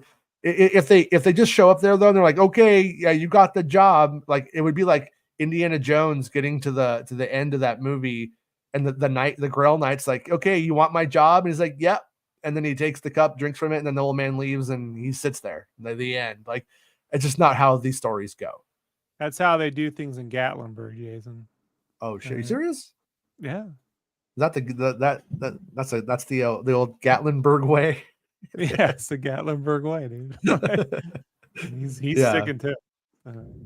Yeah, but I am like admittedly though, I'm like open to the idea that he pitched a movie and where all of this goes, and they were like, yes, we're gonna make that movie. This is a good idea. Where and yes, we're going to give you hundreds of millions of dollars to do television series leading up to it. I like to think this will take place in the second season of Ahsoka. Most of the stuff. It could, but I just think if you bring back an equivalent finally of something as big as a Force God, you don't just. I wouldn't think you would deal with it only in the show when you have a film on the way. Jason, that's not the point of Disney Plus. The point of Disney Plus is to keep subscribers. You can't do a movie that directly ties into a TV show that continues into a film, Jason. You can't do that. Yes, you can. And No, we you just can't. No, yes, you no, can. no, no. You're splitting your audiences up, and the point is to sell Disney Plus subscriptions, so you can't do that. Right. But and what's going to happen is when that becomes a Star Wars film, it's going to sell Disney Plus subscriptions. People will So look now at you it. see where I've been coming with the Mando thing for the last 2 years, right? No, actually, how it works is when you look at it, what this is. This was Exactly what I've been saying that you've Clone been arguing Wars. with me with. No. I'm saying no because Yeah. you're all about how this one concept that I'm saying the concept gets bigger than Disney Plus. And you're saying just make a bounty hunting episode into a movie. That's kind of like No, I didn't say make a bounty hunting episode into a movie. I said make the fucking culmination of all that shit that was going down into a fucking film because you had a pre-made fan base that actually featured characters that people love that actually hit pop culture zeitgeist. You know, nobody out in the real world knows what the father, the son, and the daughter is. They don't fucking know what that owl means. They don't know what those statues mean. The show doesn't do any job of explaining. It doesn't even explain how the zombie shit works. So you got a lot to do in a movie, man. I mean, I assume this opening crawl will have to explain all of it because Filoni doesn't seem to explain anything. So it's on one hand, this is the very fabric of Star Wars. If I took you to see A New Hope in 77 at 44 or 40 years old, you'd be like, what the fuck are the Clone Wars? What the fuck is Darth Vader's problem with Anakin's dad or with Luke's dad? You know, and stuff like that. But Obi-Wan does say he betrayed and murdered your father. So, you know, you get an answer. Right, exactly. But that's the whole thing is like in this show, you didn't see Star Wars Rebels, but what did you see? A giant painting of the character looking at her family, and you see how happy they are and together. And then we see her living alone, still split up. In a room, and then we learn what happened. We learned how they got split up. We learned that Kanan's not around anymore. We don't learn anything about Zeb. We just saw him in Mando 3, which is admittedly fucking weird that they just did that there and not here. And so on. So it's like all of that's all of it ends up being this implication that you are in a living, breathing universe, in that we're not going to give you every single answer in every part of the narrative when it comes to a lot of that stuff, because it's been dealt with elsewhere, and if you care, you could go find it. Like that is kind of their perspective, but at the same time, read the books when the stuff and the movies will make sense. That's way. Well, that's what they would love. Yeah, they would love that, but that's also taking it down to like what we have here is we start off with the Clone Wars cartoon, and Filoni only being able to tell his stories in this format, in this era, at this time, this way, and then we end up having that jumping to the next show. Then we end up having parts of that show up now in the live action television shows, and then we're going to get it in the film. I think most of the heavy lifting is going to have to be done in Ahsoka season 2. Like Sabine and Ahsoka are stranded on that planet. What's left there for them, the implication is to probably, like you said, she looks into the stars and she feels like she can see something. Something has been calling Balin the entire time he's been there. And now Sabine. Force Ghost kids. It's all a bunch of Force Ghost kids just staring at her. Well, I think who hears it and who doesn't killing us is important. Don't you think? Yeah, probably. I mean, Ahsoka is inherently good, we would assume. Ezra Bridger is inherently good, we would assume. And he lives there for 10 years, never mentions it, doesn't seem to hear it. She hears it. But then we have Sabine, who is sort of a character who is not actualized yet. And we have Balin, who's not our ideal Jedi philosopher. And they're both hearing this. They're both hearing that thing. That's what makes me think it's the son. But it also makes me think that most of this will be resolved in the second season of Ahsoka. Yeah. Most of this Mortis stuff will be there. Well,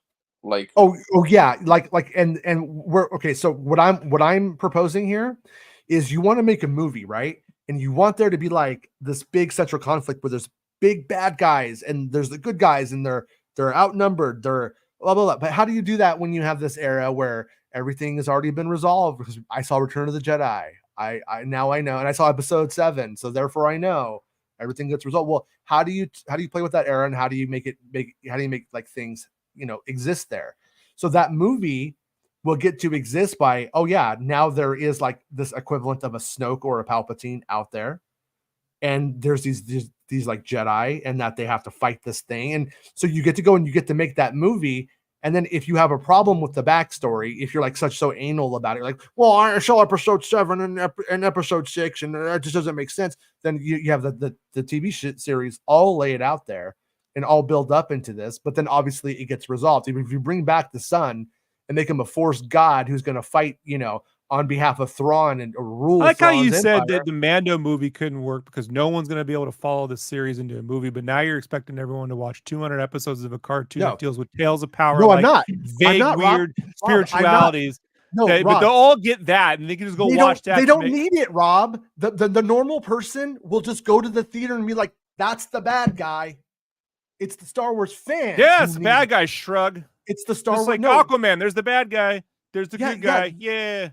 Yeah, that's how Aquaman's $1 billion audience works. Yeah. Works. Well, we'll see how that works the second time around. No, because you know that the movie's not going to go out there and make $1 billion. That's I don't know anything. I told you I'm the worst at predicting financial. But what it does is that it, like, the good guys wear black, the good guys wear white. Like, they end up with the ability to start that thing. This is just like in episode 7. You start episode 7, you don't know who the fuck Snoke is, but did it matter to The Force Awakens? Did it ruin The Force Awakens for you that those answers weren't there? Probably not. In the general audience, it did not ruin the general audience's problem. Yeah, but that you can only play that game, as we learned with episode 8 and 9, so many times before people go, well, what the fuck? Does any of this matter? No, you get I disagree. one or two shots at like being vague, and then look, J.J. Abrams is not the fucking answer to Star Wars. We've all learned this. You go down that path of vagary and non-explanations and just random stuff happening. And look, we also hit the cues, and there was a big explosion, and they went Yahoo when they blew something up. That's not going to cut it. They've already seen all of this. No, but Rob, you're never going to do a Star Wars trilogy of films and not have there be a fucking Emperor avatar, a Luke Skywalker avatar. The one he's going to have to actually explain it. And so far, he's not been very good at explaining things. But you're saying that when the films have never explained those things. And I'm telling you, that's been a common complaint with these last series. Okay. And by the way, that's why they've been on a downward trajectory. Phantom Menace, the last time they made Solo, Rob, didn't do the money movie they wanted. Yeah, fuck, Solo has nothing to do with this, though. That's just a trash fucking side movie. Star Wars movie. No, what Filoni, Skywalker did the worst of it. What Filoni wants to do, Rob, is he wants his Phantom Menace, his A New Hope, and his Force Awakens. That is the goal of his film. And so, how do you do that movie at that place? You set it up. You set it up. The ability to open that. No, yeah, you do. You do it. You do Mortis. You take the genie out of the bottle on Disney Plus in this way, and then when you have a movie, you have an opening crawl, and you're like, a new evil. That's what I've been telling you for years. Blah blah blah. Okay, fine. Okay. The point is selling Rob, Disney Plus subscriptions. I'm wrong, and you're right. But this method would work because the general audience who's going to go, doesn't even know what era they're in. Because he put an opening crawl in this series that just said everything that the character said 5 minutes later. Yeah. Didn't set anything up. They said everything and did everything. That opening crawl. So does he even know how to write an opening crawl? That's not my.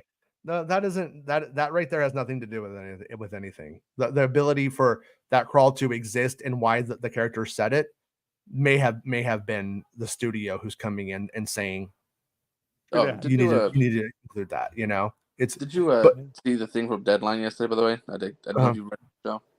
Yeah. The second season is still yet to be greenlit. Yeah, it's just having conversations still at Lucasfilm in regards to that. Right. So, and again, obviously, Filoni as a writer, like he is now able to work. So I'm surprised because that's what I thought would happen at the end of the show. It'd say like Ahsoka will return or something. Mm-hmm. At the end. Oh no! We're done with that. I didn't think they'd do like. I didn't think they'd do a skeleton crew thing or anything. But I thought James Bond thing.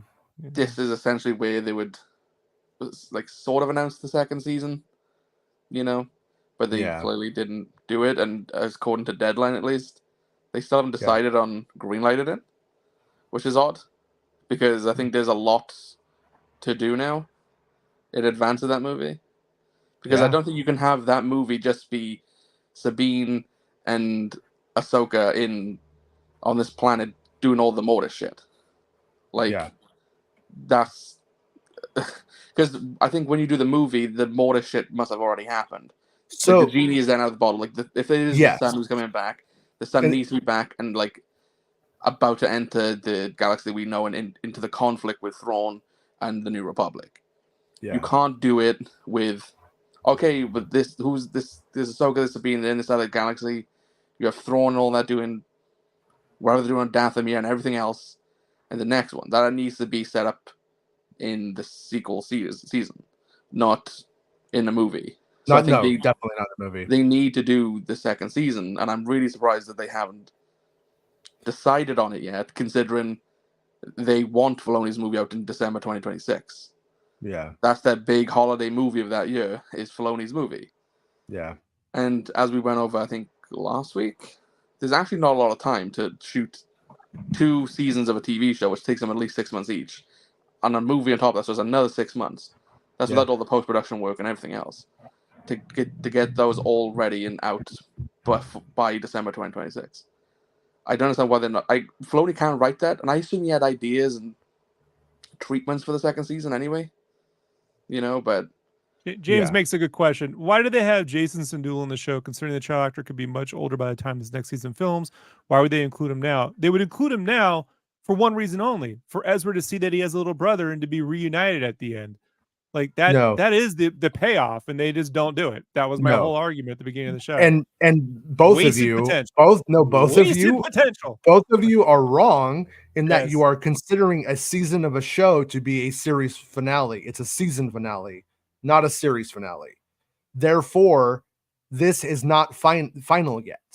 Everybody is saying this is already this happened, and now it cannot happen. Character in Star Wars with his own name, I get it. Pretty if it was Robert Sindula, I'd be like, well, I'm just glad.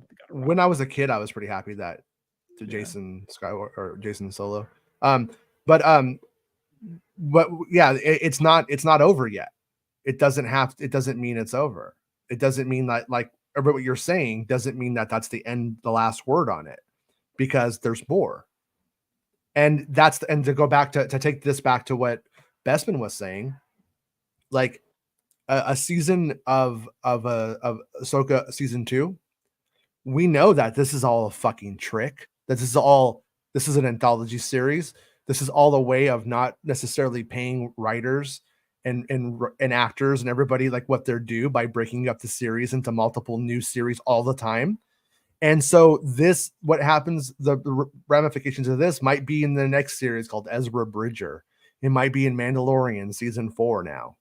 Like all of the story stuff, it will happen.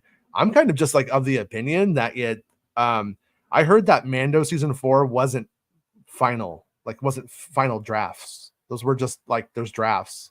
It's a little bit of a little hyperbolic to say like, oh, it's all done and they're in the can, ready to go. It wasn't like that complete.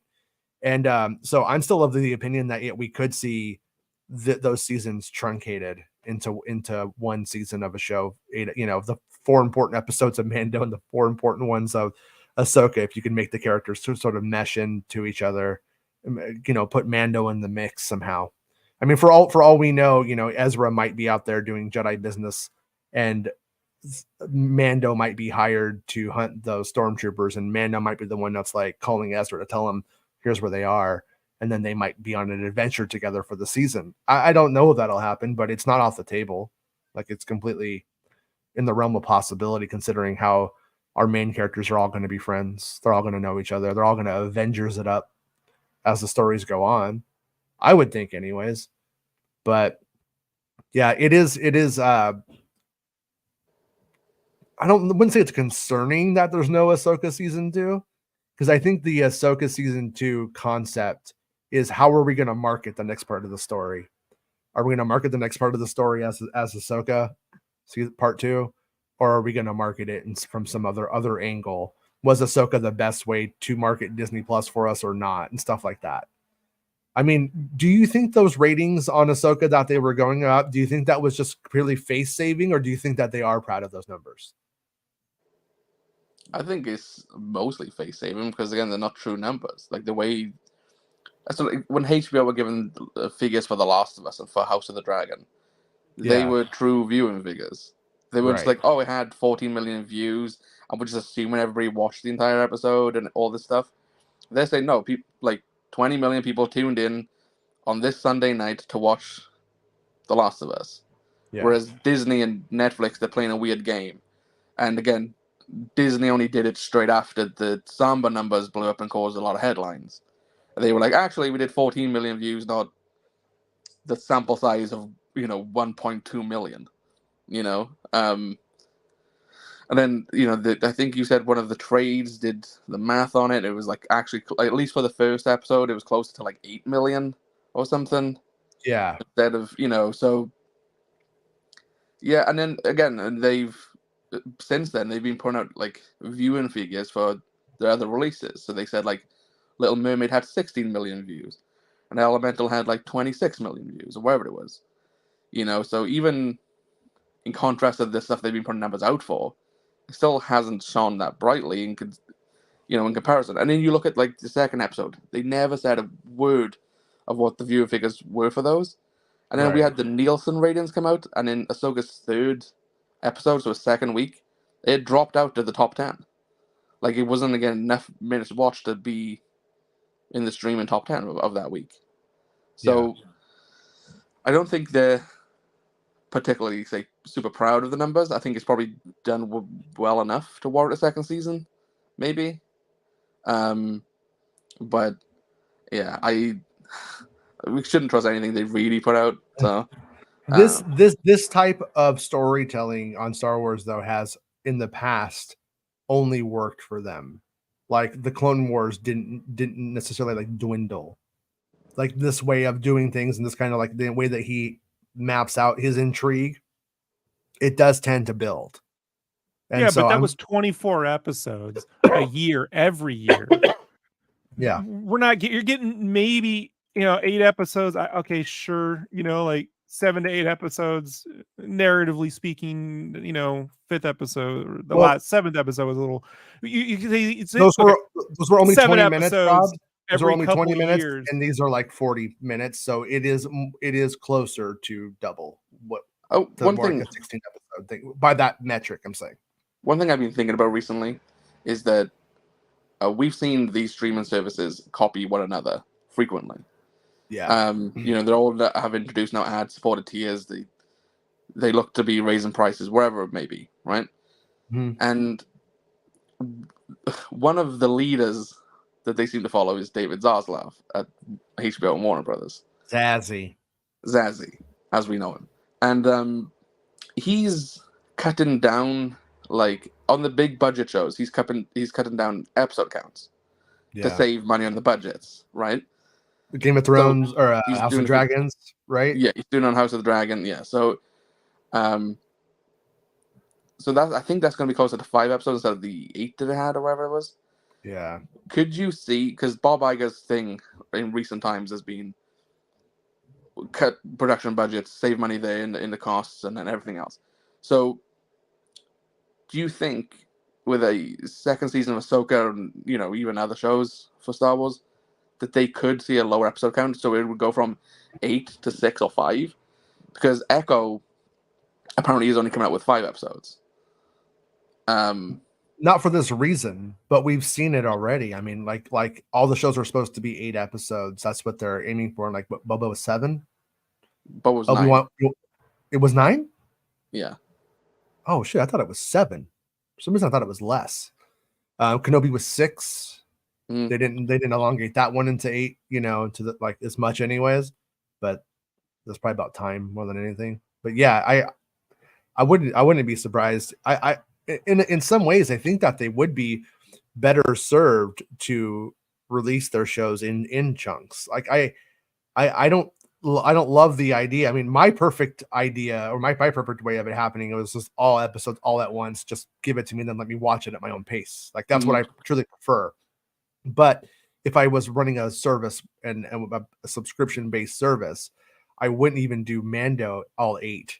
I would do Mando in chunks of 4 at a time and just kind of keep it coming, to keep the service rolling and to keep it, moving, and then also to not make it where I go like 2 years without Mando.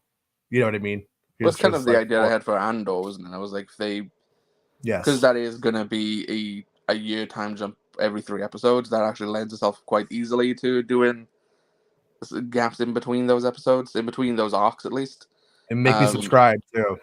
Yeah, exactly. So but that's the thing. So they're trying to elongate the House of the Dragon thing by spending less money and producing less episodes, but you'll get more seasons out of it.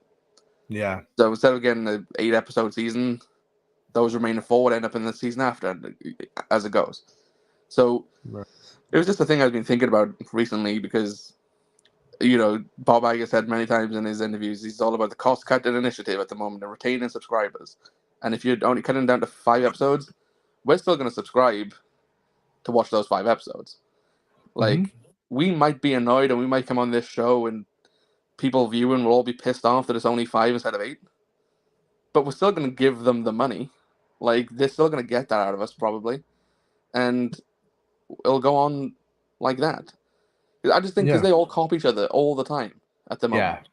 Like, if this works out for Zaslav, and I assume it will, like, House of the Dragons was huge the last year, and I see no reason why the second season wouldn't succeed, especially if it has, like, basically the same writing team. I know one of the showrunners has gone, but the rest of the team, I believe, are the same.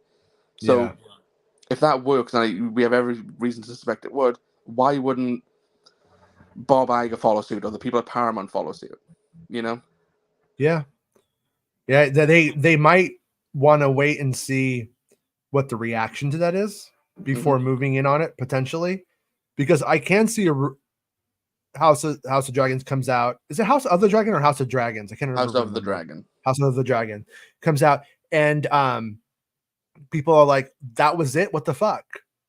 Like, because we felt that way about these series. I think Rob feels that way about these shows, just being 8 episodes, and consumers may ultimately reject that methodology, at least when it feels like that was a season, except less.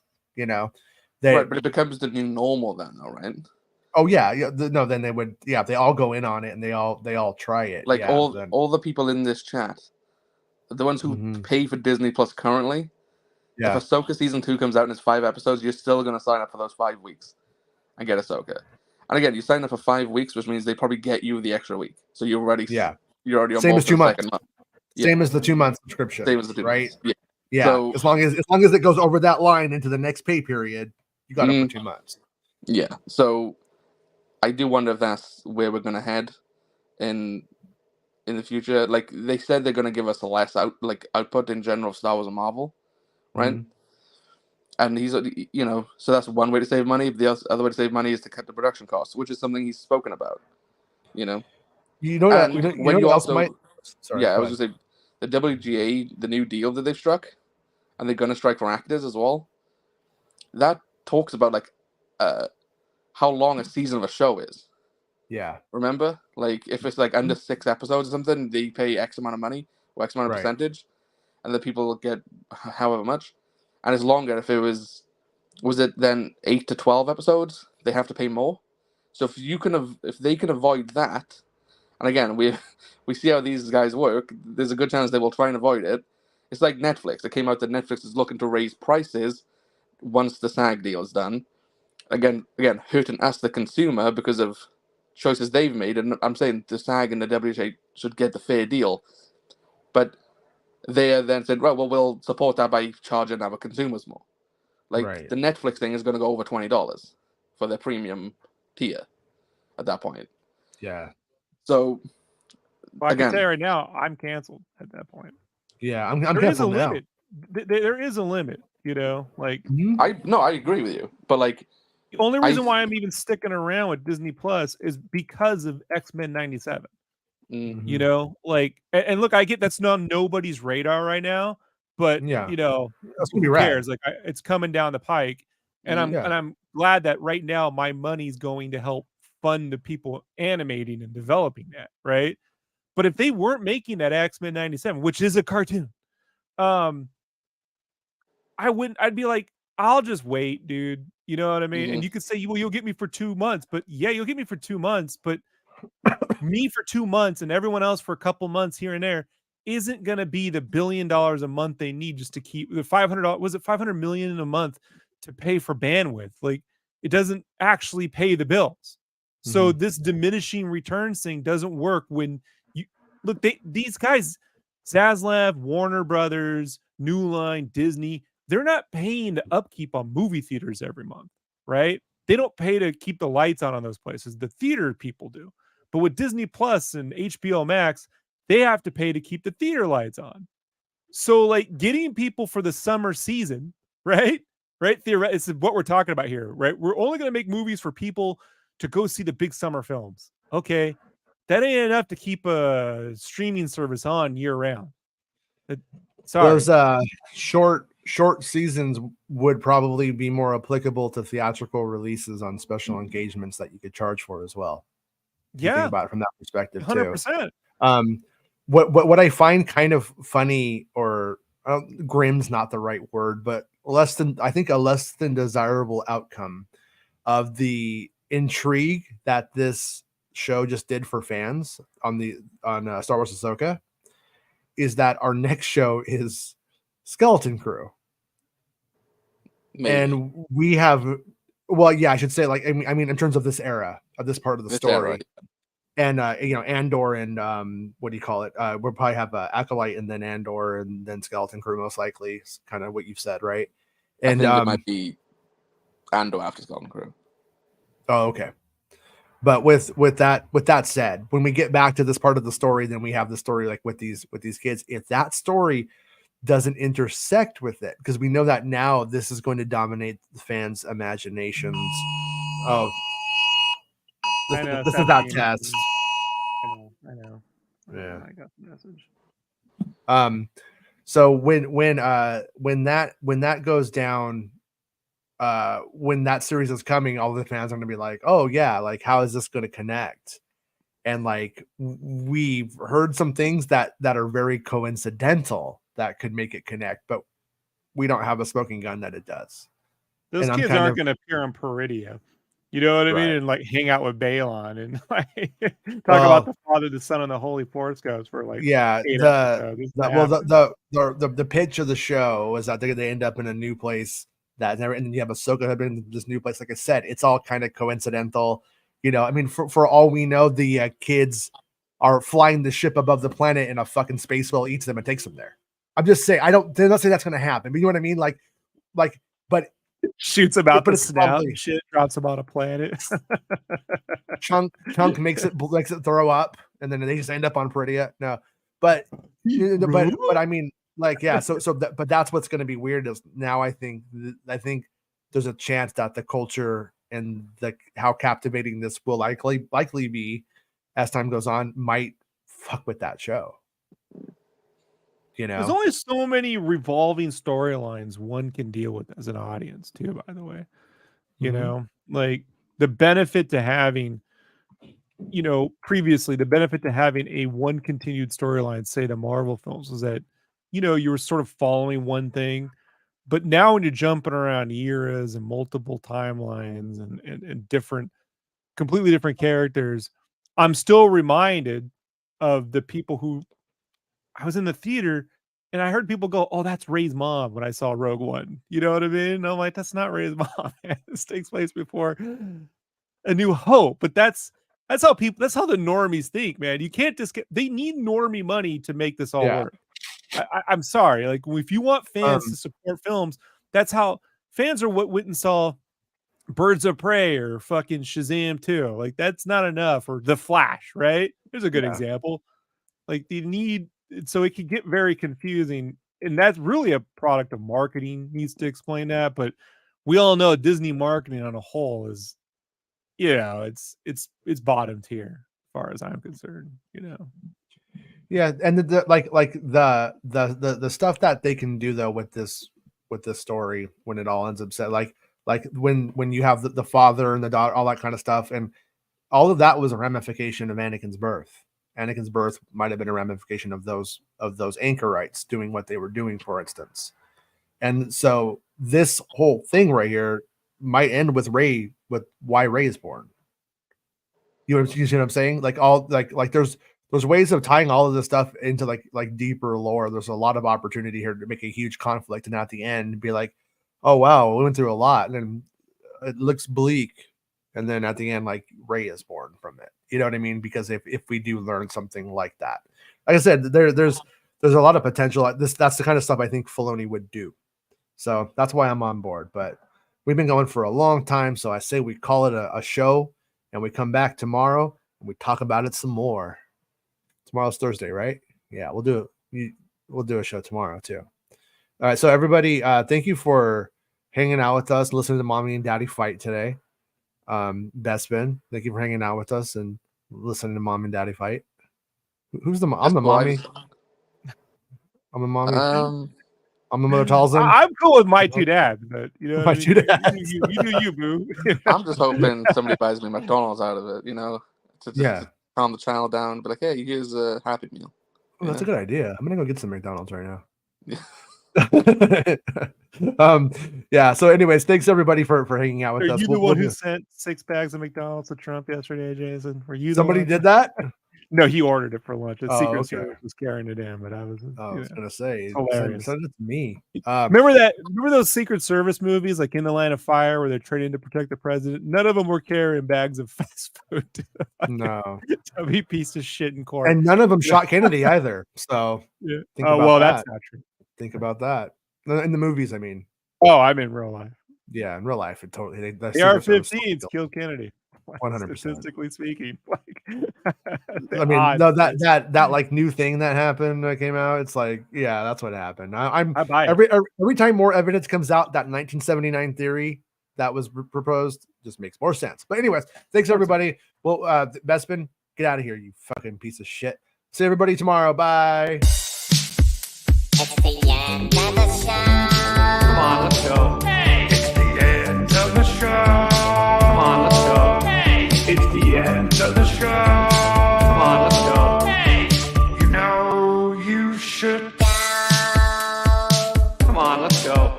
It's not about spaceships.